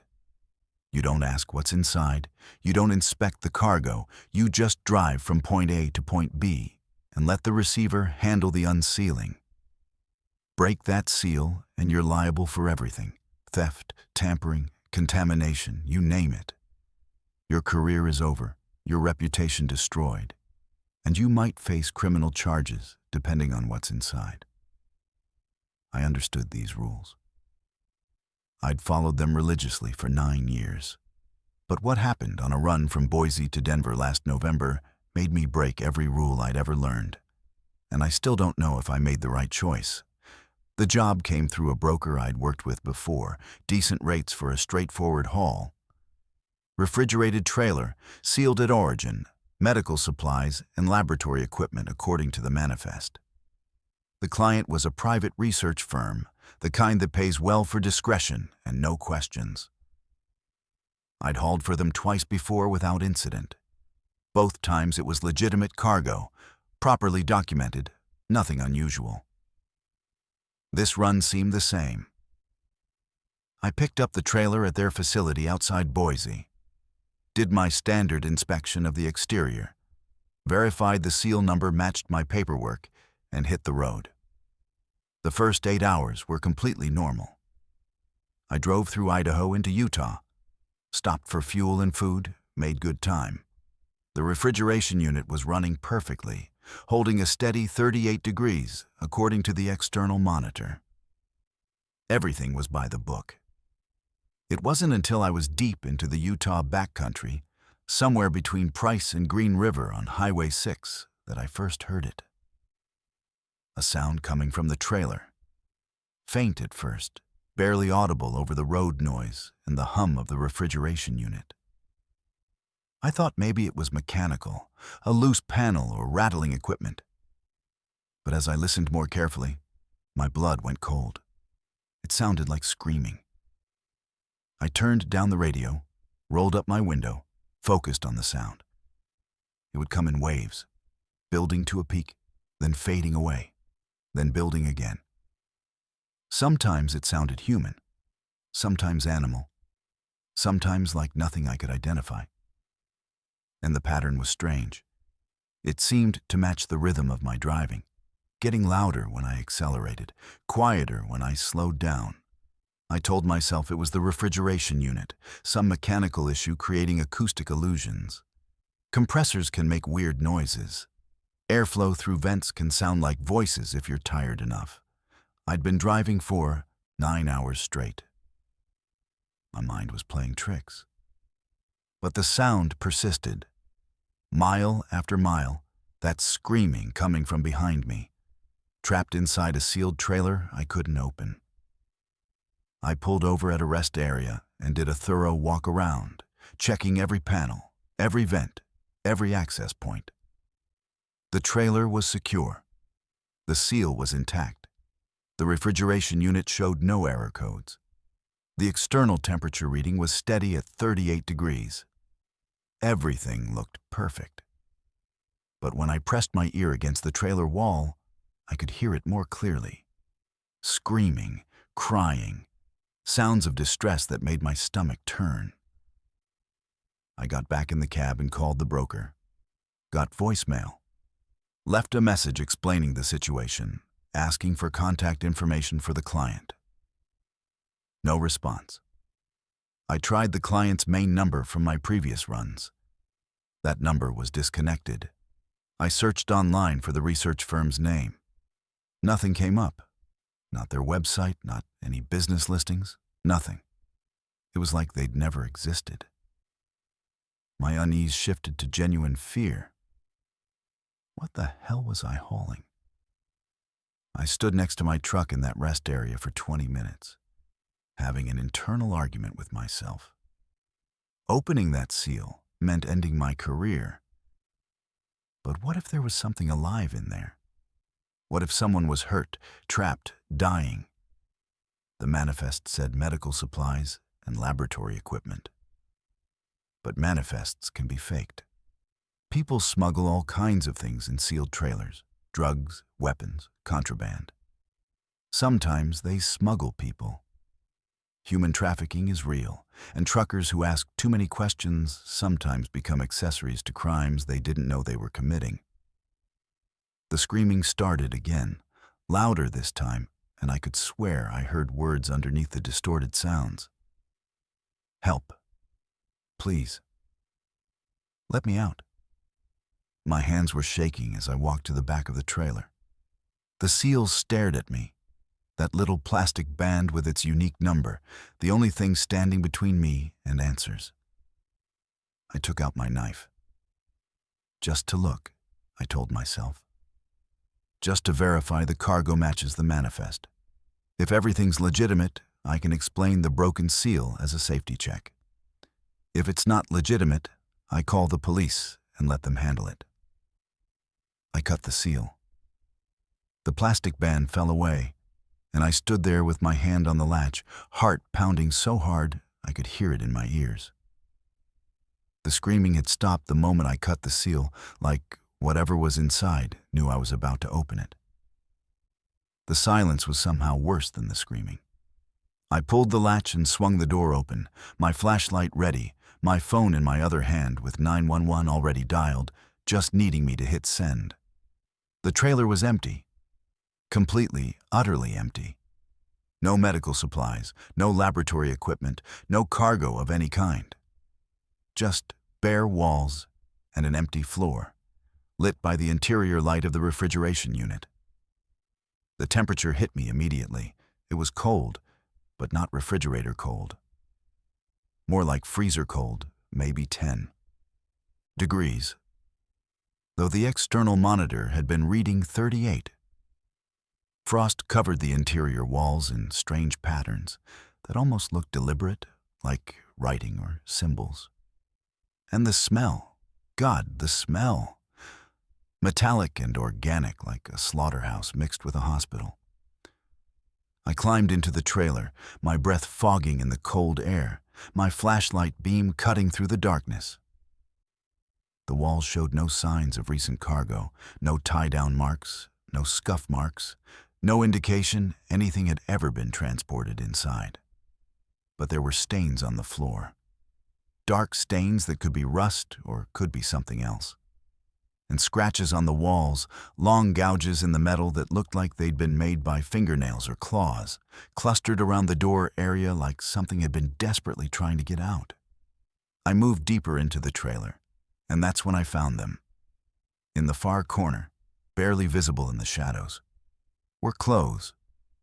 A jacket, a pair of work boots, a backpack. Human belongings, arranged almost carefully, like someone had taken them off and folded them. I approached slowly, not wanting to disturb what might be evidence of a crime. The jacket was old, weathered, covered in frost. The backpack was partially open and I could see a wallet inside. My hands were completely numb, and not just from the cold, as I reached for that wallet. The ID inside showed a man named David Pearson, age 41, from Spokane, Washington. The license had expired 3 years ago. I searched the name on my phone. Signal was weak, but eventually the page loaded. David Pearson had been a trucker. He disappeared in 2021 while hauling a load from Boise to Denver. His truck was found abandoned at a rest area in Utah, trailer still attached, seal intact. He was never found. The case went cold after 6 months. I backed out of the trailer so fast I almost fell. My mind was racing, trying to make sense of what I'd discovered. This trailer, the same route, the same origin and destination, a sealed trailer that contained the belongings of a missing driver from 3 years ago. And the screaming that had led me to open it, to discover this. I called 911 with shaking hands, told them where I was, told them I'd found evidence related to a missing person case. They said they'd send someone immediately. While I waited for the police, I did something stupid. I went back to the clothes and searched the jacket pockets. Inside, I found a small notebook, the kind drivers use for personal logs. The pages were brittle with cold but readable. The last entry was dated November 18th, 2021.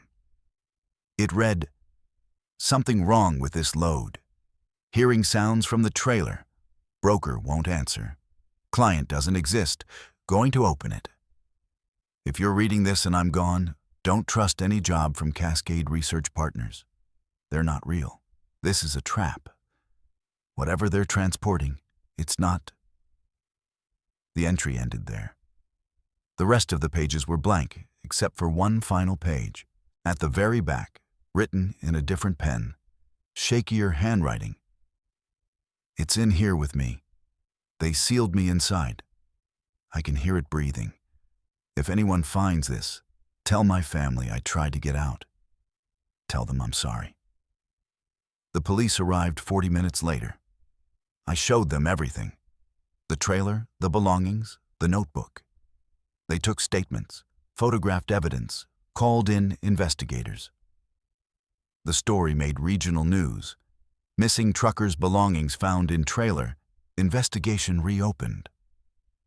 But what the news didn't report, what the police asked me not to discuss, was what the forensic team found when they examined that trailer more carefully. There were traces of blood on the walls and floor.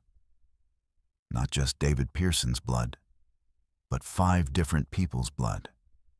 5 different DNA profiles belonging to 5 different missing truckers, all of whom had disappeared over the past 7 years while hauling sealed trailers on this same route.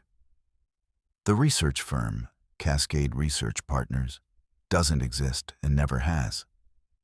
The address on the paperwork leads to an empty lot. The broker who set up the job has vanished. Phone disconnected, office abandoned, no forwarding information. And here's what keeps me awake at night. The manifest for my load showed medical supplies and laboratory equipment. But when I opened that trailer, it was empty. Empty except for evidence of 5 murders. Which means whatever was supposed to be in there, whatever I was actually transporting, was removed before I picked it up. Or it was never there at all. Or something was there and I just couldn't see it. The refrigeration unit's internal logs showed something the external monitor didn't. The temperature inside that trailer had been fluctuating wildly for hours before I opened it, spiking to 90 degrees, dropping to 0, cycling through extremes that should have triggered alarms. And during those temperature spikes, the unit's microphone picked up sounds. The manufacturer includes audio sensors to detect mechanical failures. When the police analyzed those recordings, they found voices. Dozens of voices, overlapping, crying out, calling for help in a loop that had been playing for years. David Pearson's voice was on there. So were the other missing drivers. All of them screaming, all of them trapped somehow in that trailer, in that space, in that cold metal box that I'd been pulling behind me for 8 hours. I don't haul sealed trailers anymore. I don't care how good the money is or how legitimate the client seems. I've learned that some cargo isn't meant to be transported, and some trailers are prisons for things we're not supposed to understand. 5 drivers before me made the mistake of getting curious. of opening the seal to investigate strange sounds. And they never made it home. I was the sixth. The only difference is I opened it at a rest area with my truck stopped and people around. The others opened it while driving, while isolated, while vulnerable. And somehow, in ways I can't explain and don't want to understand, the trailer took them. David Pearson's family got closure at least. They could bury his belongings, could mark his death as confirmed instead of missing. The other families received the same grim gift. But nobody can explain what happened to those men, how they ended up sealed inside an empty trailer, or why their voices continued to scream for years after they disappeared. The investigation is ongoing, though I doubt it will find answers. Some horrors don't have explanations. Some roads claim victims for reasons beyond human understanding. What would you do if you drove past the same billboard, the same mile marker, the same crooked fence post 6 times in a row on a straight highway with your GPS showing normal progress? Would you keep driving hoping to break free? Or would you stop and risk being trapped in that loop forever? I'm going to tell you about the worst night of my life, a night that lasted far longer than any night should. I'm a rational person. I believe in physics, in cause and effect, in the measurable reality of time and space. But on a cold February evening on Highway 36 through Kansas, reality stopped making sense, and I learned that some roads don't follow the rules we think govern the universe. What I experienced challenges everything I thought I understood about how the world works.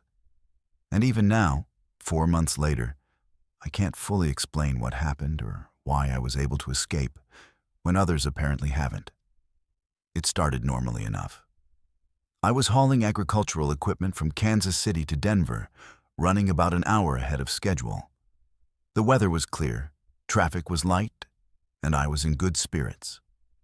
Highway 36 across Kansas is one of those roads that tests your ability to stay focused. Perfectly straight, perfectly flat, with mile after mile of farmland stretching to the horizon. At night, it's even more monotonous because there's nothing to see except your own headlights and the occasional farmhouse light in the distance. I'd driven this route probably 50 times over my 7 years of trucking. I knew every town, every landmark, every quirk of the road. At approximately 9:47 p.m., according to my dashboard clock, I passed mile marker 118. I remember it specifically because there's a distinctive billboard just past it, advertising a steakhouse in a town 30 miles ahead. And I was thinking about stopping there for dinner. The billboard shows a cartoon cow wearing a cowboy hat. And it's so weathered and faded, it's become a landmark for drivers who run this route regularly. I noted the mile marker, saw the billboard, and kept driving at my usual 70 miles per hour. 4 minutes later, at 9:51 p.m., I passed mile marker 118 again. Same marker, same position, same faded steakhouse billboard with the cartoon cow. My first reaction was confusion. Had I misread the number? But no, I'd been paying attention. I'd definitely passed 118 and should be at 122 or 123 by now. I checked my GPS, and it showed me progressing normally along Highway 36, approaching mile marker 123. But the physical road signs said 118. I chalked it up to a duplicate marker, maybe some road crew error. Kansas DOT had been doing maintenance on this stretch. Maybe they'd temporarily placed markers in wrong positions. I kept driving. 4 minutes later, at 9:55 p.m., I passed mile marker 118 again. Same position, same billboard, same everything. This time my confusion shifted to concern. I looked more carefully at the surroundings, checking for distinctive features. There was a crooked fence post about 100 yards past the mile marker, leaning at a 45-degree angle.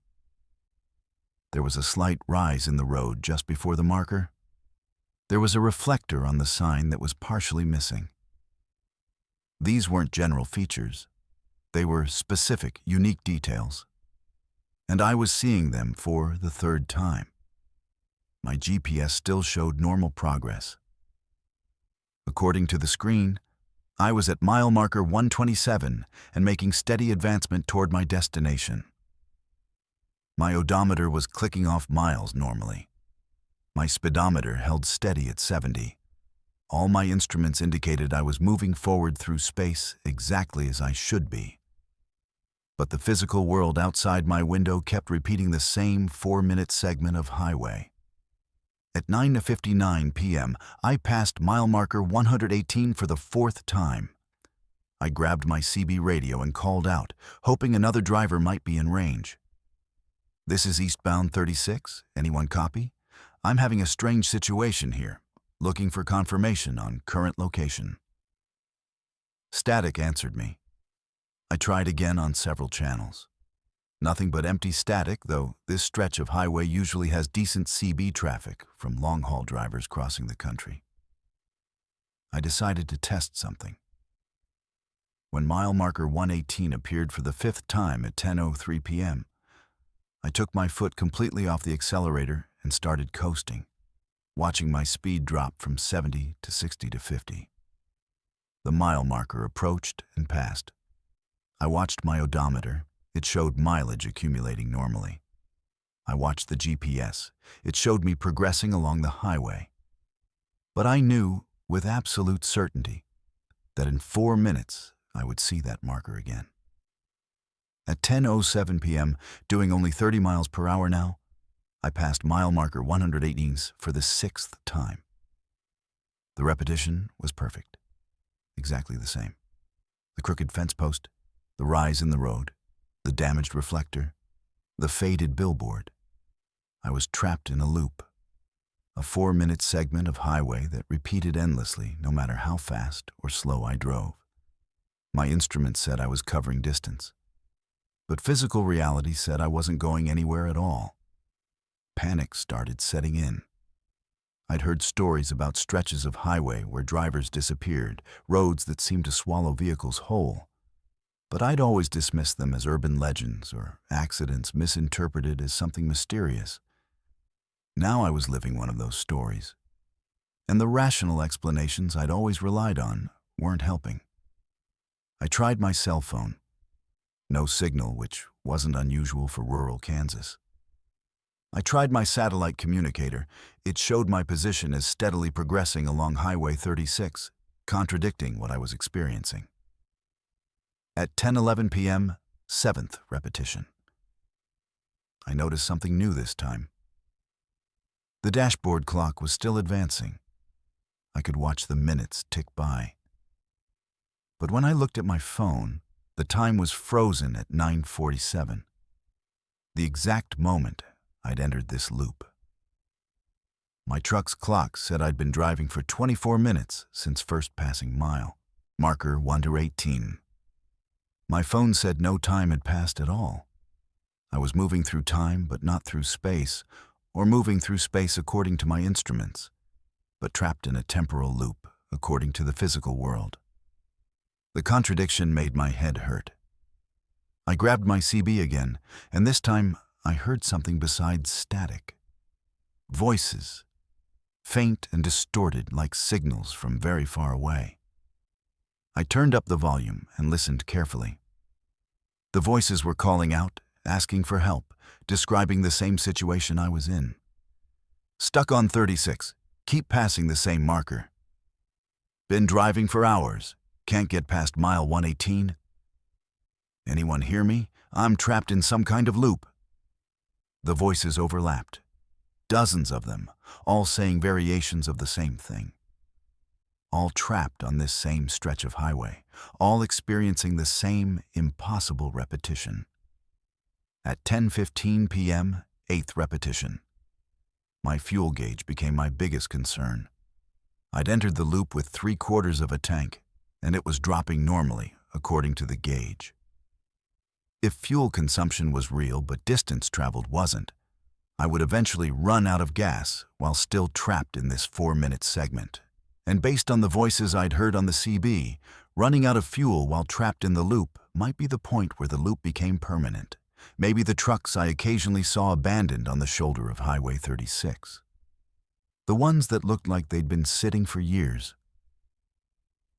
Maybe those drivers had been trapped in loops of their own, repeating the same moments over and over until their fuel ran out, and they became permanent fixtures in their own private eternities.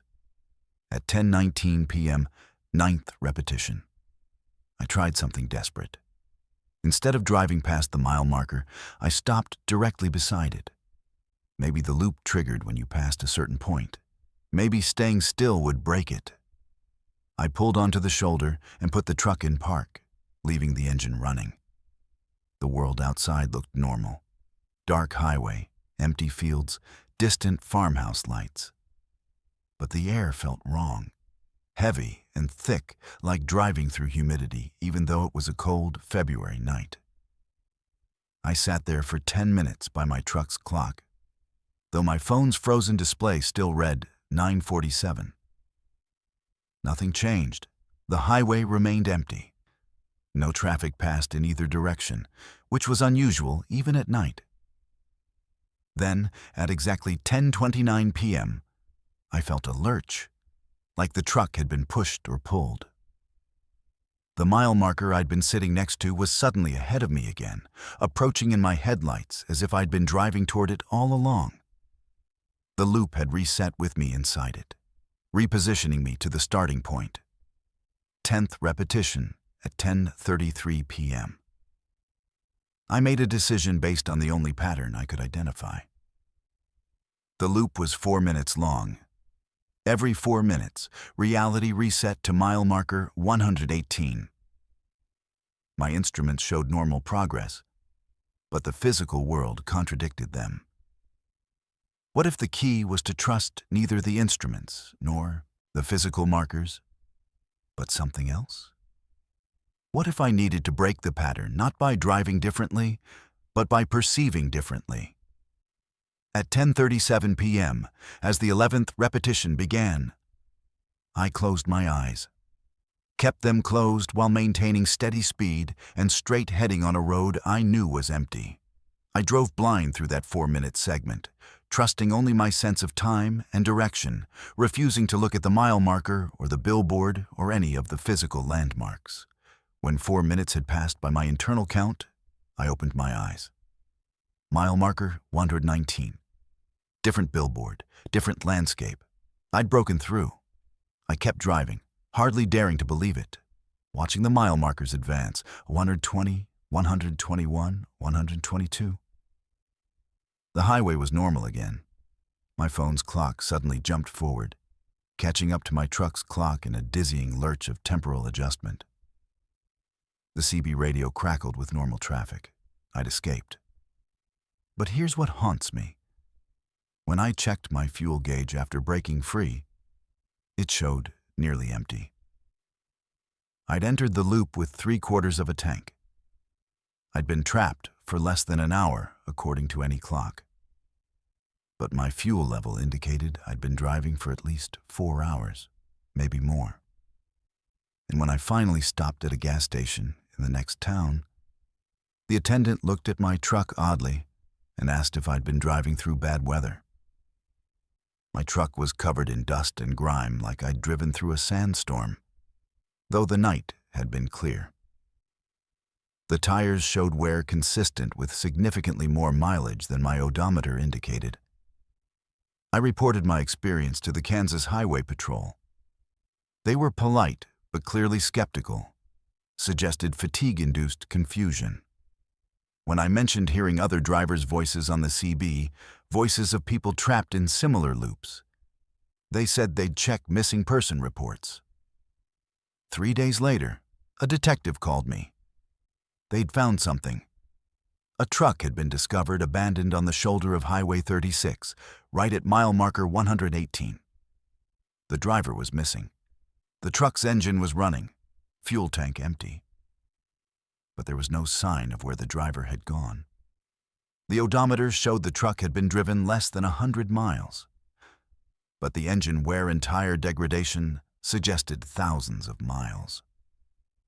The dashboard clock was running normally. The driver's phone, found in the cab, showed a frozen time, 9:47 p.m. They asked if I knew anything about it. I told them I didn't, which was technically true. I didn't know the driver. I didn't know what happened to him. But I knew where he was. He was still there, still trapped at mile marker 118, driving through a 4-minute loop that would repeat forever, or until he figured out the same trick I had. Closing his eyes, refusing to see the markers, breaking the pattern by denying its reality. I've driven Highway 36 twice since then, both times during daylight. Mile marker 118 looks completely normal. The faded billboard is still there. The crooked fence post stands at its odd angle. But I don't drive that route at night anymore. Because I know now that some roads have glitches, places where the normal flow of space and time gets stuck in a loop, trapping anyone unlucky enough to enter at the wrong moment. And based on those voices I heard on the CB, dozens of drivers have been caught in loops on highways across the country, repeating the same segments of road forever, their instruments telling them they're making progress, while reality holds them prisoner. My truck still shows the effects of that night. Excessive wear that can't be explained by the mileage driven. A persistent smell of ozone in the cab. And sometimes, late at night, my CB will crackle to life, even when it's turned off, and I'll hear those voices again. Drivers calling out from their loops, trapped in moments that repeat endlessly, asking if anyone can hear them, begging for help that I don't know how to give. What if you walked into a truck stop and saw yourself already sitting there, drinking coffee, wearing the same clothes, with an identical truck parked outside? Would you approach your double? Or would you run before it noticed you? Identity is something we take for granted until it's challenged. We assume we're singular, unique, the only version of ourselves that exists. But what happens when that fundamental assumption proves false? What happens when you come face to face with yourself and realize that maybe, just maybe, you're not as unique as you thought? This happened to me at a Flying J truck stop in Tennessee 3 months ago. And I still don't know which version of me walked out of that place. I still don't know if I'm the original or the copy. My name is Marcus Webb. I'm 42 years old, been driving trucks for 14 years, run mostly southern routes between Texas and the Carolinas. I have a scar on my left hand from a childhood accident with a lawnmower, a tattoo of my daughter's name on my right forearm, and a habit of tapping my wedding ring against the steering wheel when I'm thinking. These details matter because they're how I identify myself, how I know I'm me and not someone else. Or at least, they used to be how I knew. It was a Tuesday morning in early March, around 6 a.m. I'd been driving since midnight, hauling electronics from Memphis to Charlotte, and needed to stop for fuel and breakfast. The Flying J outside of Jackson was one of my regular stops. I knew the layout, knew which pump was fastest, knew the waitress who worked the morning shift usually had the coffee fresh by 6. Routine, familiar, safe. I pulled in, parked my Peterbilt in the back row like always, and headed inside. The place was moderately busy for that hour. Maybe a dozen other truckers scattered around the restaurant area, a few drivers paying for fuel at the counter. Normal truck stop morning crowd. I grabbed a cup of coffee from the dispenser and turned toward the seating area to find a booth. That's when I saw him. Saw me. Sitting at the counter, wearing the same red flannel shirt I was wearing, the same jeans, the same boots. Same build, same posture, same everything. He had his back to me, but I could see his reflection in the mirror behind the counter. And it was my face. My exact face. My first thought was twin. Maybe I had a twin I didn't know about, separated at birth or something. But as I stood there staring, Frozen with my coffee cup halfway to my mouth, I saw details that made that explanation impossible. The man at the counter raised his left hand to signal the waitress, and I saw the scar. The exact same lawnmower scar on the left hand. He reached for his coffee with his right hand, and the motion revealed a tattoo on his forearm. My daughter's name. Emma. In the same script, same position, same everything. I must have made a sound because he turned around. Our eyes met across the truck stop restaurant, and I watched recognition and shock flash across his face, my face. We stared at each other for what felt like an hour but was probably only 5 seconds. Then he stood up slowly, and I could see he was matching my height exactly, moving the way I move, with the same slight limp in my right leg from an old accident. He was me. Not similar. Not a look-alike. Me.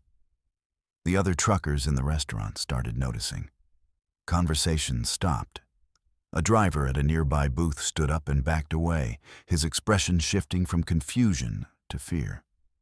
The waitress I knew, Sarah, looked between the two of us with her mouth open, the coffee pot in her hand tilting dangerously like she'd forgotten she was holding it. The whole place went silent, except for the country music playing from the speakers and the distant sound of diesel engines outside. "Who the hell are you?" My voice and his voice asked the question simultaneously, the exact same words, in the exact same tone. We both took a step forward. We both stopped at the same moment. It was like looking in a mirror, except the reflection was three-dimensional and moving independently. Sort of. Because we weren't moving independently, we were moving in sync, thinking the same thoughts, reacting the same ways. I tried to think of something only I would know, some way to prove I was the real Marcus Webb and he was, what? A clone? A doppelganger? Some kind of supernatural duplicate? "What's my daughter's birthday?" I demanded. He answered before I finished the question. "July 14th, 2014. She was born at 3:17 a.m. at Baptist Memorial Hospital. 7 pounds, 4 ounces. Emma Grace Webb." Perfect accuracy. The exact details I would have given. "What's my wife's name?" Another test. Another simultaneous answer. "Jennifer Marie. Maiden name Harrison. Married August 23rd, 2008, at her parents' church in Little Rock.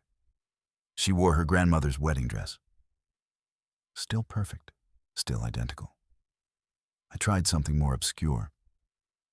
"What happened in Spokane in 2019? His face, my face, showed the same flash of guilt and regret I would have shown. "We don't talk about Spokane. Nobody knows about Spokane." The exact response I would have given, complete with the same emphasis on the same words. A trucker I recognized from other stops, guy named Raymond, approached us cautiously. "What the hell is going on here? Which one of you is the real Marcus?" We both turned to him. We both said, "I am." Raymond backed up fast, nearly tripping over a chair. "This ain't right. This ain't natural. I'm calling the cops." That snapped me out of my shocked paralysis. "No, don't call anyone. This is... I don't know what this is, but bringing cops into it won't help." The other me nodded. He's right. We need to figure this out ourselves. We were agreeing with each other, finishing each other's thoughts, moving in unconscious synchronization. Sarah, the waitress, set down her coffee pot with shaking hands.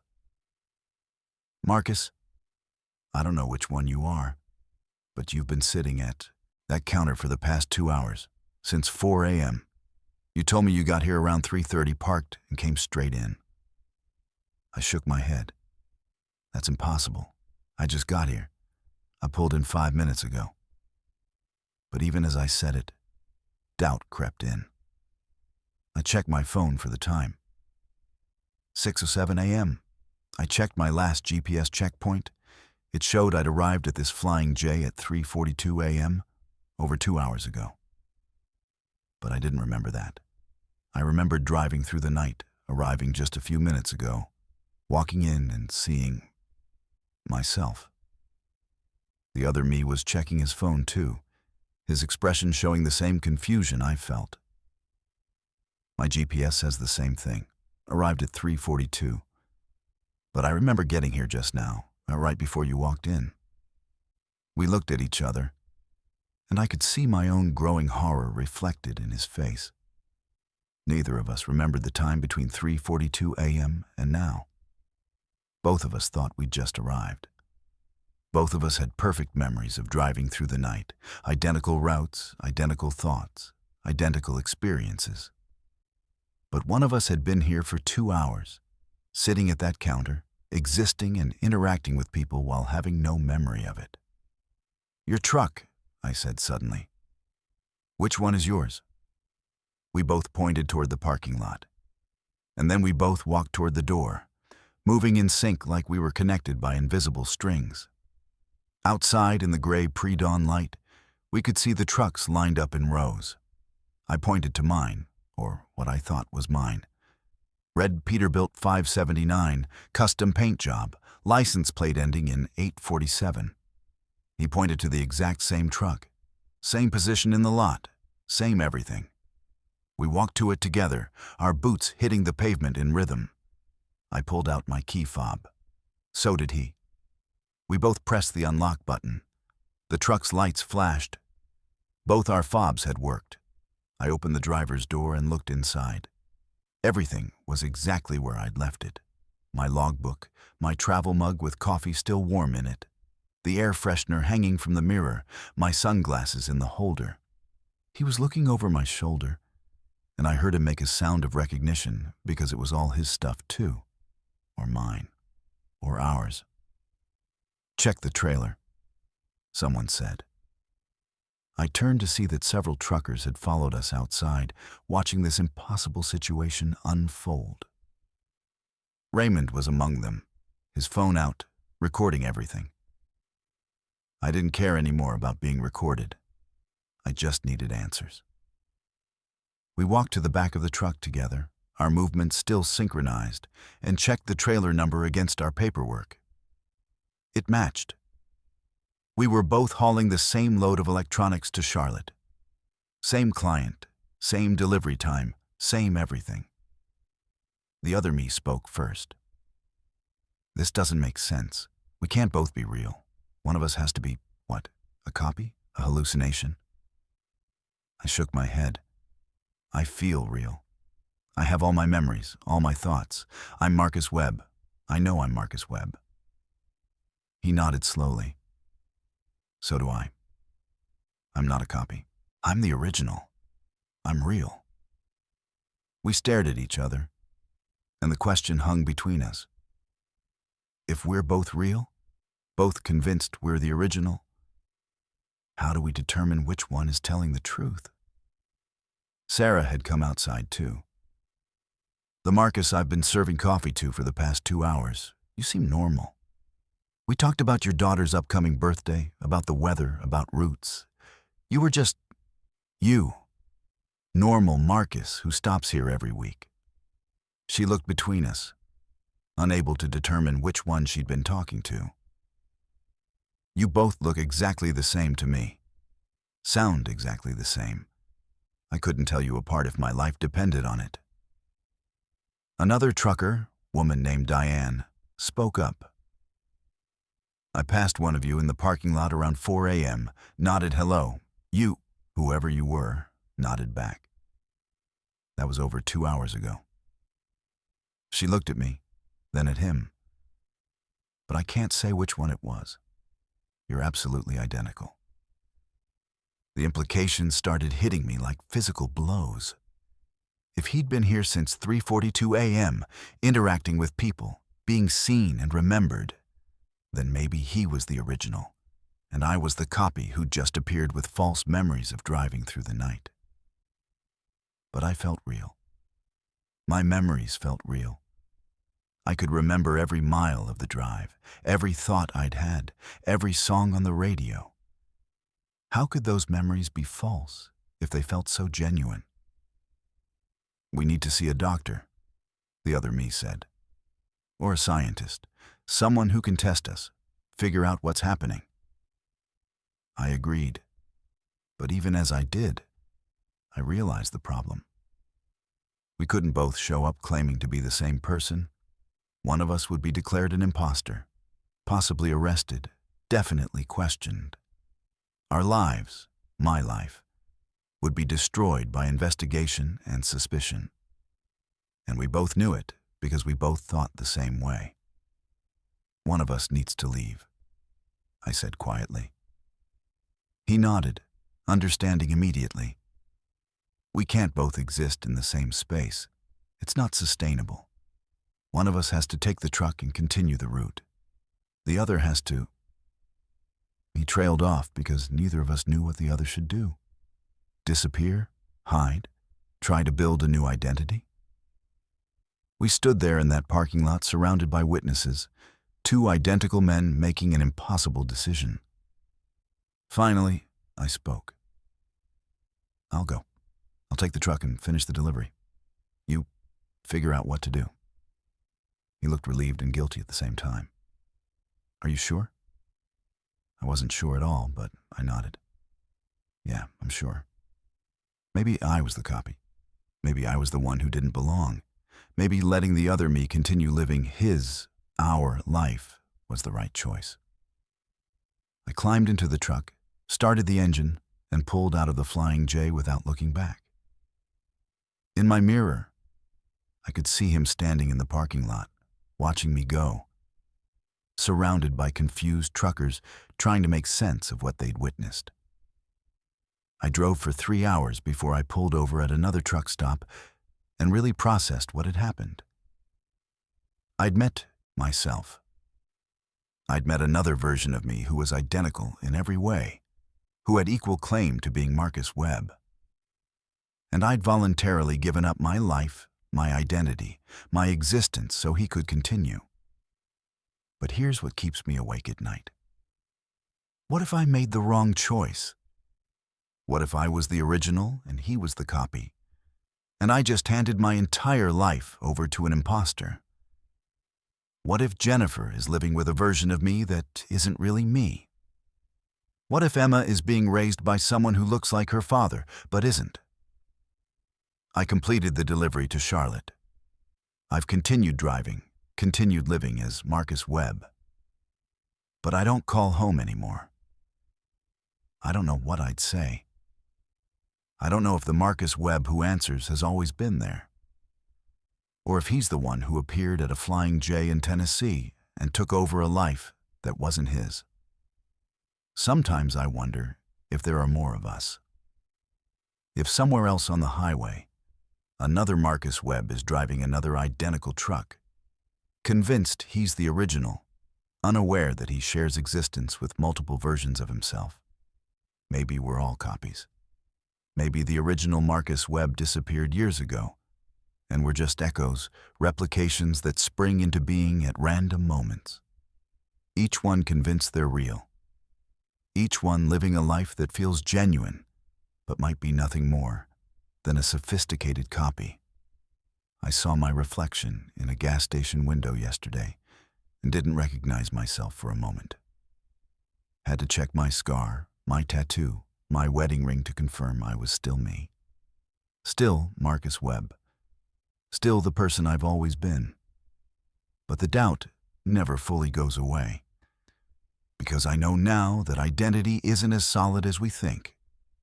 I know that somewhere in Tennessee there's another me living my life, and I can't prove I have any more right to exist than he does. Imagine driving into a fog bank that doesn't just obscure your vision, but projects your worst memories onto the mist like a movie screen, forcing you to relive every mistake and regret. Would you push through knowing each mile brings more painful revelations? Or would you try to back out blind into the darkness behind you? Guilt is a weight we carry invisibly, buried so deep sometimes we forget it's there until something forces us to confront it. For 15 years, I've been running from memories I didn't want to face, driving long-haul routes that kept me moving, kept me distracted, kept me from having to sit still with my thoughts. But on a foggy night in the Appalachian Mountains, the past caught up with me in a way I never could have imagined. What happened on that mountain road changed me fundamentally, forced me to confront things I'd spent over a decade trying to forget, and taught me that some roads demand payment in confession before they'll let you pass. I'm not going to give you my name because what I'm about to tell you includes admissions I've never made to anyone. Secrets that could destroy what's left of my relationships if the wrong people heard them. What I will tell you is that I'm 51 years old. I've been driving trucks since I was 35.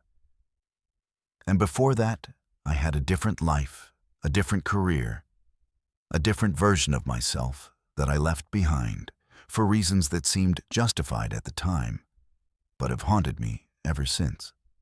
It was late October, around 10 p.m., and I was hauling furniture from North Carolina through the mountains toward Tennessee.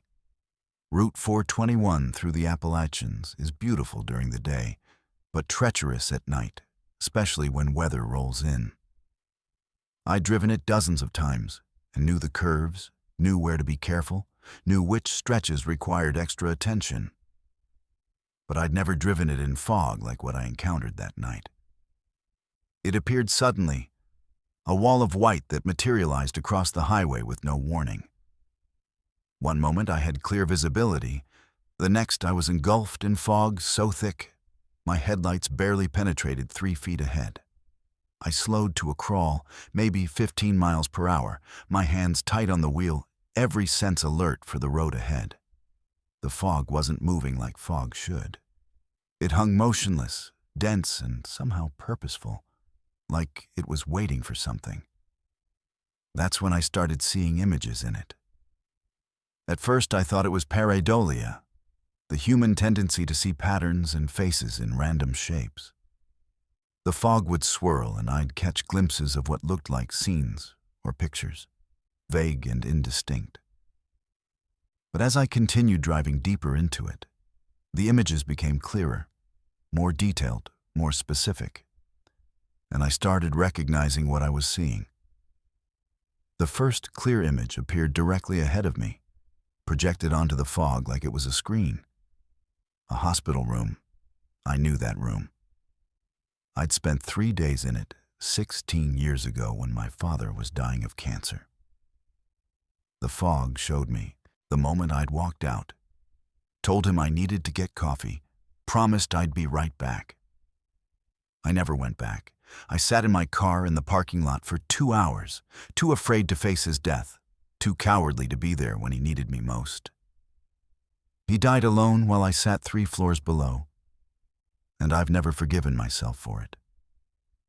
The image was perfect, detailed, showing things I'd forgotten or tried to forget. The exact pattern on the hospital curtains, the way the afternoon light came through the window. My father's face, thin and gray, watching me leave. The fog held the image for maybe 30 seconds, long enough for me to feel the full weight of that abandonment. Then it dissolved and reformed into something else. A different scene, a parking lot behind a bar. I recognized this one too, though I'd tried for years to bury it.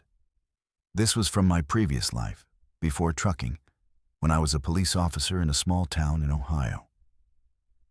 The fog showed me a night I'd found a kid, maybe 19 years old, passed out drunk next to his car with keys in his hand.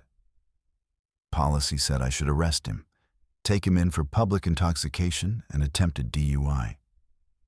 But it was late, I was tired, and the kid looked like someone who just made a stupid mistake rather than a genuine threat. So I drove him home, told him to sleep it off, said he was lucky I was the one who found him. The fog showed me what happened next, something I didn't witness but learned about later. The kid, instead of staying home like I'd told him, went back for his car an hour later. Still drunk, still impaired, but conscious enough to drive. He made it 3 miles before he crossed the center line and hit another car head-on. Killed a woman named Patricia Hernandez, 34 years old, mother of 2. If I'd arrested him like I should have, she'd still be alive. But I'd made a judgment call, shown mercy where policy dictated otherwise, and it cost an innocent woman her life. I'd quit the force 6 months after that. Couldn't face the uniform anymore, couldn't make traffic stops without wondering if I was making the right call. Became a trucker because it meant being alone, meant not having to make decisions that affected other people's lives. But the guilt followed me, and now the fog was forcing me to watch it all play out again in perfect detail. More images came, faster now, each one a moment of shame or regret, pulled from my memory and displayed in the fog. A marriage that failed because I was emotionally absent, too wrapped up in my own guilt and self-pity to be a real partner. The moment I learned I had a daughter I'd never met because I'd walked away from a relationship before I knew about the pregnancy. Arguments with my mother where I'd said cruel things I could never take back. Professional failures, personal betrayals, every mistake, every moment of weakness, every time I'd chosen the easy path over the right one. The fog seemed to feed on these memories, growing thicker and more oppressive with each revelation. The temperature dropped until I could see my breath, until frost started forming on the inside of my windshield, despite the heater running full blast. I tried to drive faster, to push through and escape whatever this was, but the images came faster too, matching my speed, overwhelming me with guilt and shame and regret. I saw myself at my mother's funeral, dry-eyed and distant because I'd numbed myself to emotion years before. I saw the face of my ex-wife the last time we spoke, the disappointment and sadness that I'd caused. I saw my daughter's name in a birthday card I'd never sent, the gift I'd bought but never delivered, because I was too afraid of rejection to reach out. Every failure of character, every moment of cowardice, every time I'd chosen my comfort over doing the right thing. The worst image came about 20 minutes into the fog. It showed me a conversation I'd had with Patricia Hernandez's husband at the trial of the drunk kid I'd let go. He'd looked at me in the courthouse hallway after testifying about losing his wife, and he'd asked if there was anything that could have prevented it, any chance his wife could have been saved. I'd lied to his face, told him no, told him it was just a tragic accident, told him nobody could have predicted it. The fog showed me that lie in perfect clarity, showed me his grief and my cowardice, showed me choosing my own protection over his right to know the truth. I don't know if I was crying or if the condensation on my face was from the fog, but my vision was blurred and my chest felt like it was being crushed. The memories weren't just visual anymore. I could feel them, relive the emotions, experience the shame and guilt as fresh as the day they happened. It was unbearable. I wanted to stop, to turn around, to escape this road that was forcing me to confront everything I'd spent 15 years running from. But I couldn't turn around. The fog behind me was just as thick as the fog ahead, and backing up a semi on a mountain road was suicide, even in clear conditions. I had to go forward. I had to keep driving through these memories, keep facing these moments I'd tried to bury. The fog gave me no choice. Another image appeared, and this one broke something in me. It showed my daughter, now 15 years old according to the date the fog somehow conveyed. I'd never met her, never reached out beyond a few child support payments arranged through lawyers.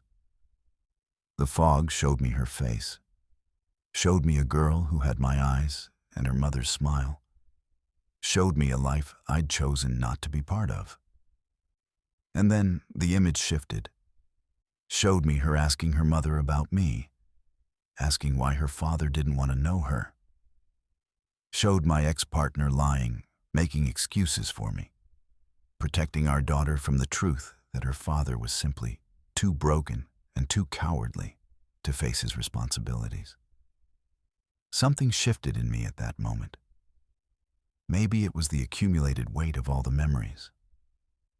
Or maybe it was seeing the direct impact of my choices on an innocent person who'd done nothing to deserve my abandonment. But I stopped trying to escape the fog. I stopped fighting the memories. I started watching them fully, accepting them, acknowledging every moment of failure without excuse or justification. The fog responded. The images became less accusatory, more reflective. Instead of just showing my failures, it started showing context. The fear I'd felt watching my father die, the terror of losing the person who defined so much of my life. The exhaustion and burnout that had clouded my judgment the night I let that kid go. The depression and trauma that had made me emotionally unavailable in my marriage. The fog wasn't excusing these failures, but it was showing me the whole picture, helping me understand the person I'd been in those moments. I realized the fog wasn't punishing me. It was offering something different, an opportunity for honest self-examination, a chance to face everything I'd been running from. The memories were painful, but avoidance had been more painful in its own way, a constant background radiation of unprocessed guilt that had poisoned 15 years of my life. I started talking out loud, addressing the fog, addressing the memories, addressing myself. "I'm sorry," I said, my voice hoarse. "I'm sorry I wasn't there when Dad died. I'm sorry I made the wrong call that night and Patricia Hernandez paid for my mistake. I'm sorry I failed Sarah in our marriage. I'm sorry I abandoned my daughter. I'm sorry for all of it." The confessions poured out of me, every regret and failure spoken aloud for the first time.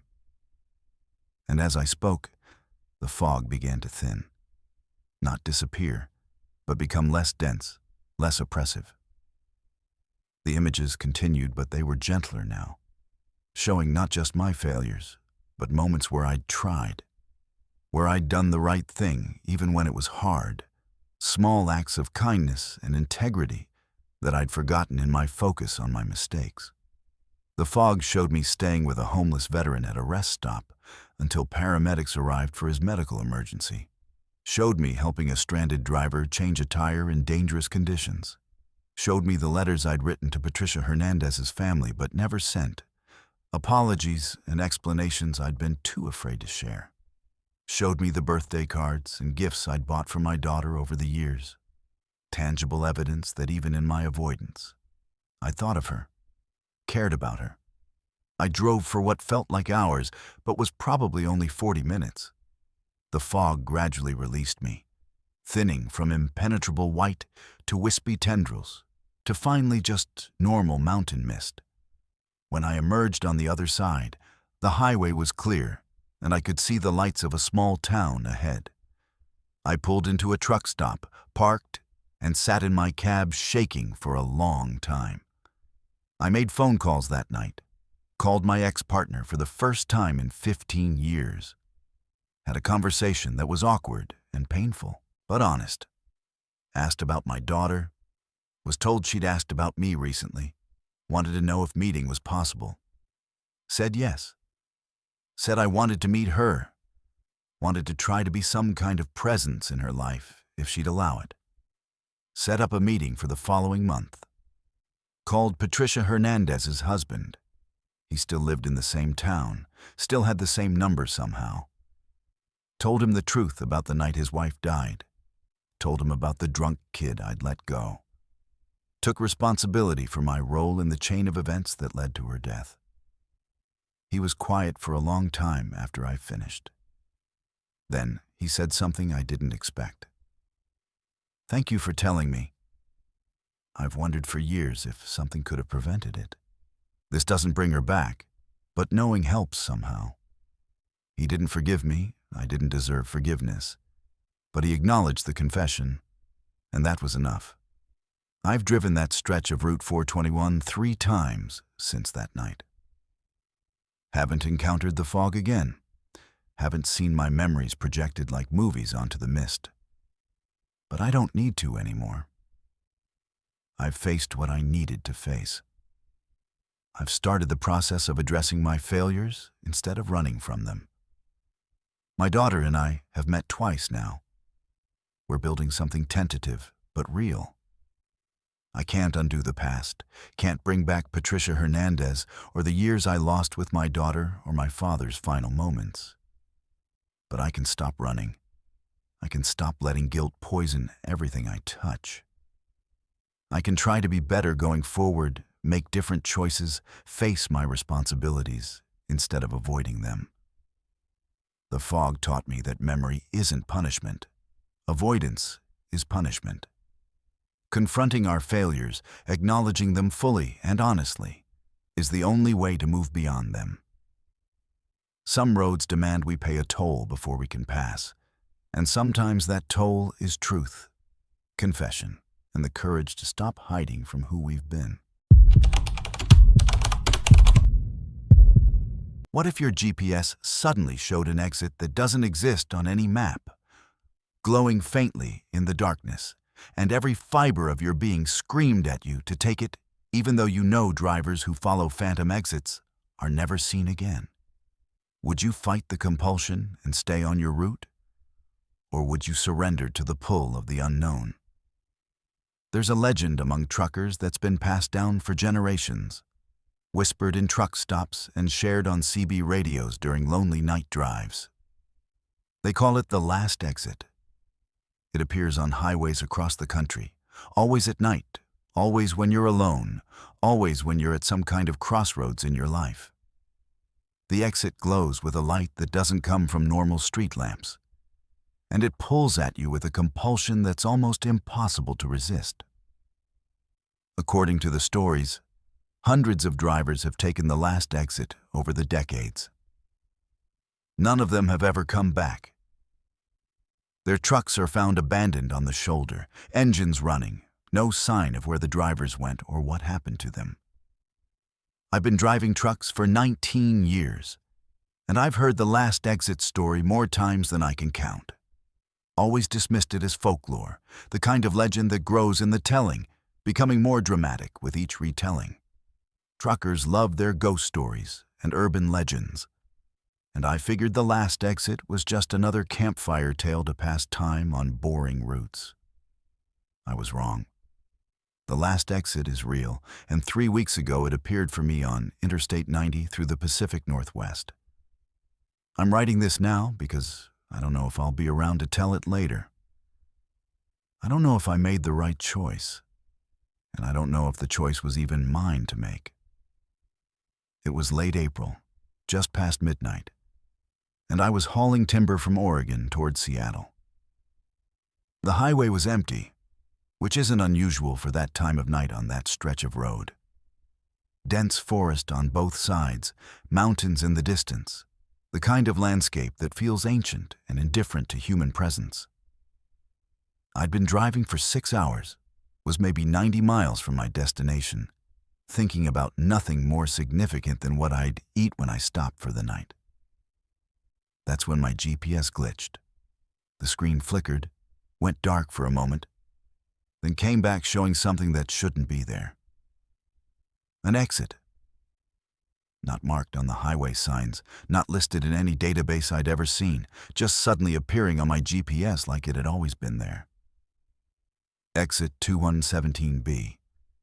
The notation said, Terminus Point, last services. I blinked at the screen, confused, because there was no exit at this location. I knew this highway. There was nothing here except forest and darkness. But then I saw it ahead in my headlights. An exit ramp, curving away from the highway into the trees. And it was glowing. Not brightly, but with a subtle luminescence that seemed to come from the pavement itself. Like the road was made of something that produced its own light.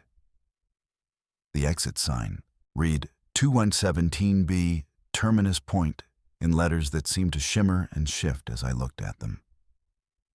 Every rational part of my brain said to ignore it. Stay on the highway, keep driving toward Seattle. But there was something else. A pull I can't adequately describe. It felt like gravity, like the exit was exerting a physical force on my truck, drawing me toward it. More than that, it felt like recognition, like this exit had been waiting specifically for me, like it knew me and was calling me by name, even though it made no sound. I tried to resist. I gripped the steering wheel harder, kept my eyes on the highway ahead, told myself it was just exhaustion or some kind of optical illusion. But the pull grew stronger as I approached. My hands started to shake. My heart raced. Every instinct I had was screaming at me to take the exit, to see where it led, to finally know what waited at Terminus Point. The compulsion was overwhelming, drowning out reason and self-preservation in a wave of need so intense. It was almost painful. I thought about the stories. Thought about all the drivers who disappeared after taking exits that shouldn't exist. Thought about the trucks found abandoned, the investigations that went nowhere, the families left without answers. I thought about my own family, my wife of 12 years, my 2 sons, the life I'd built that wasn't perfect, but was mine.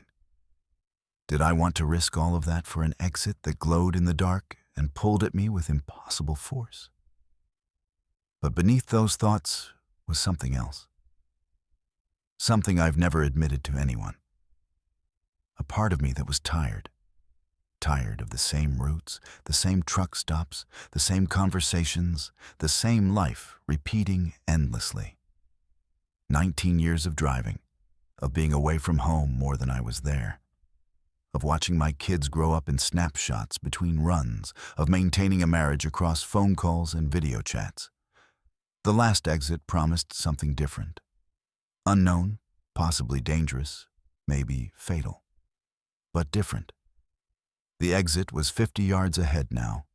The glow was brighter, pulsing gently like a heartbeat. My turn signal clicked on by itself. I hadn't touched it. But my truck seemed to have made the decision on its own. Or maybe I'd made it subconsciously, my hands acting while my conscious mind was still debating. The wheel turned slightly to the right, angling toward the exit ramp. I was going to take it. Despite everything I knew, despite all the warnings, despite the rational terror screaming in the back of my mind, I was going to take the last exit. In that moment, as my truck drifted toward the exit and the glow surrounded my windshield, I saw something that made me hesitate. Reflected in my mirror, barely visible in the darkness behind me, were lights. Dozens of pairs of headlights stretched back along the highway as far as I could see. Trucks, all heading toward the same exit, all being pulled by the same compulsion. I realized I wasn't alone in this. The last exit wasn't calling just to me. It was calling to all of us, every driver who'd reached some breaking point, some moment of exhaustion or desperation or simple curiosity. I saw the trucks in my mirror clearly now, and they weren't all modern rigs. Some looked old, vintage models from decades past. Some were translucent, ghost-like, barely visible. And I understood. These were all the drivers who'd taken the last exit over the years, still traveling that road, still approaching that glowing ramp, caught in an eternal loop of the moment they'd made their choice. Or maybe they'd already taken it, and this was what waited on the other side. An endless highway leading to an exit you could approach forever, but never fully reach. My foot moved to the brake. Not a conscious decision, just a reaction to seeing those phantom trucks, to understanding what taking the last exit might actually mean. I slowed down. The compulsion pushed back, grew stronger, tried to force my foot back to the accelerator. It felt like hands on my shoulders, like voices in my head, like every regret and what if and road not taken in my life was pulling me toward that exit with combined force. I thought about my oldest son, 16 years old, who'd asked me last month to teach him to drive. I'd said maybe, said I'd be home soon, said we'd do it next time I had a few days off. How many times had I said that? How many moments had I missed because I was out here on the highway, chasing miles and paychecks, convincing myself I was providing for my family when really I was just avoiding the harder work of being present in their lives. I thought about my wife, who'd stopped asking when I'd be home, and started just marking it on the calendar with resignation. The distance between us that had grown slowly, almost imperceptibly, until we were strangers who shared a house and a history, but not much else. I'd blamed the job, blamed the economy, blamed everything except my own choices to take longer routes, accept more runs, stay out on the road where everything was simple, and my only responsibility was keeping the truck between the lines. The last exit promised escape from all of that. Release from the weight of expectations and responsibilities, and the grinding monotony of a life that felt like it was happening to me rather than being lived by me. But looking at those ghost trucks in my mirror, I realized escape isn't the same as freedom.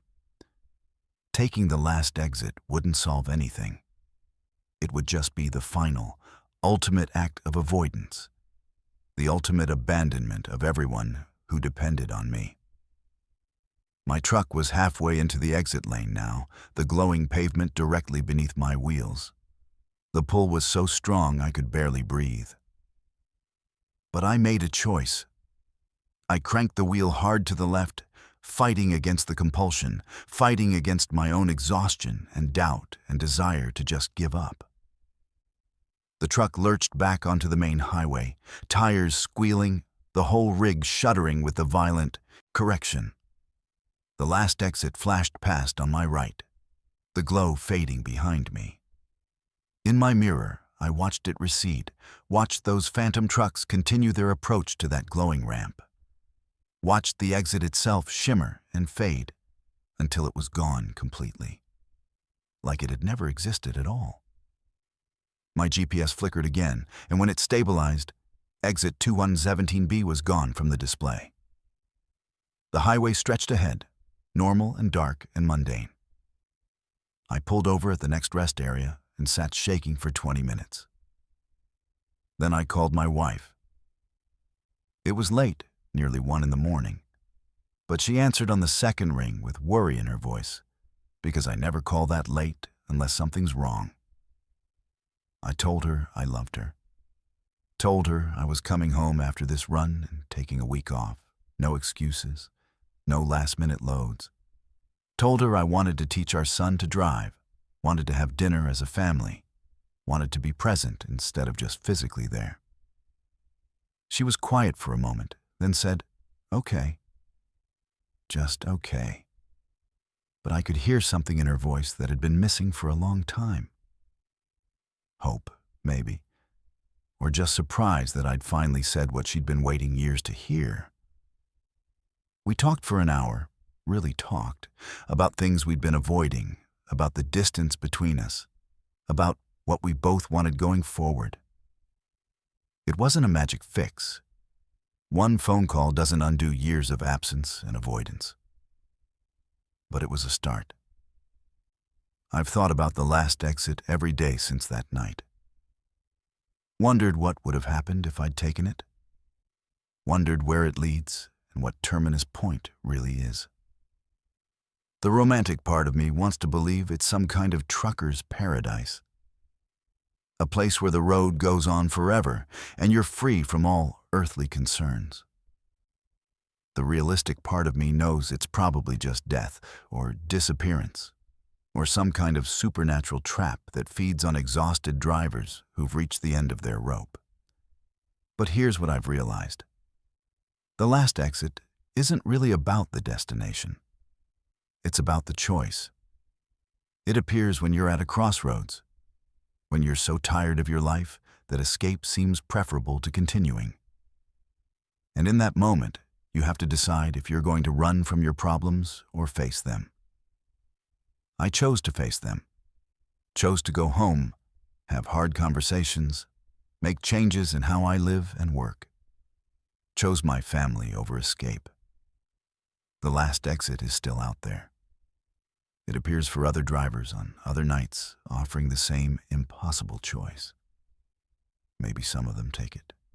Maybe that's their right, their decision to make when the weight becomes too heavy to carry. I don't judge them. I came within feet of taking it myself. But I'm glad I didn't. I'm glad I chose to stay, to fight through the exhaustion and doubt and fear, to bet on the possibility that life could be different if I made different choices. I'm home now, writing this at my kitchen table while my family sleeps upstairs. Tomorrow I'm teaching my son to drive. Next week my wife and I are going to counseling, trying to rebuild what we've let deteriorate. It's hard work, harder than taking the last exit would have been. But it's real work, meaningful work, the kind that might actually lead somewhere worth going. To everyone in the Verified Fears family who's out there driving tonight, who's tired and alone and wondering if it's all worth it, I want you to know you're not alone in feeling that way. The road takes a toll on all of us, physically and mentally and emotionally. And sometimes we're offered exits that promise escape from the struggle.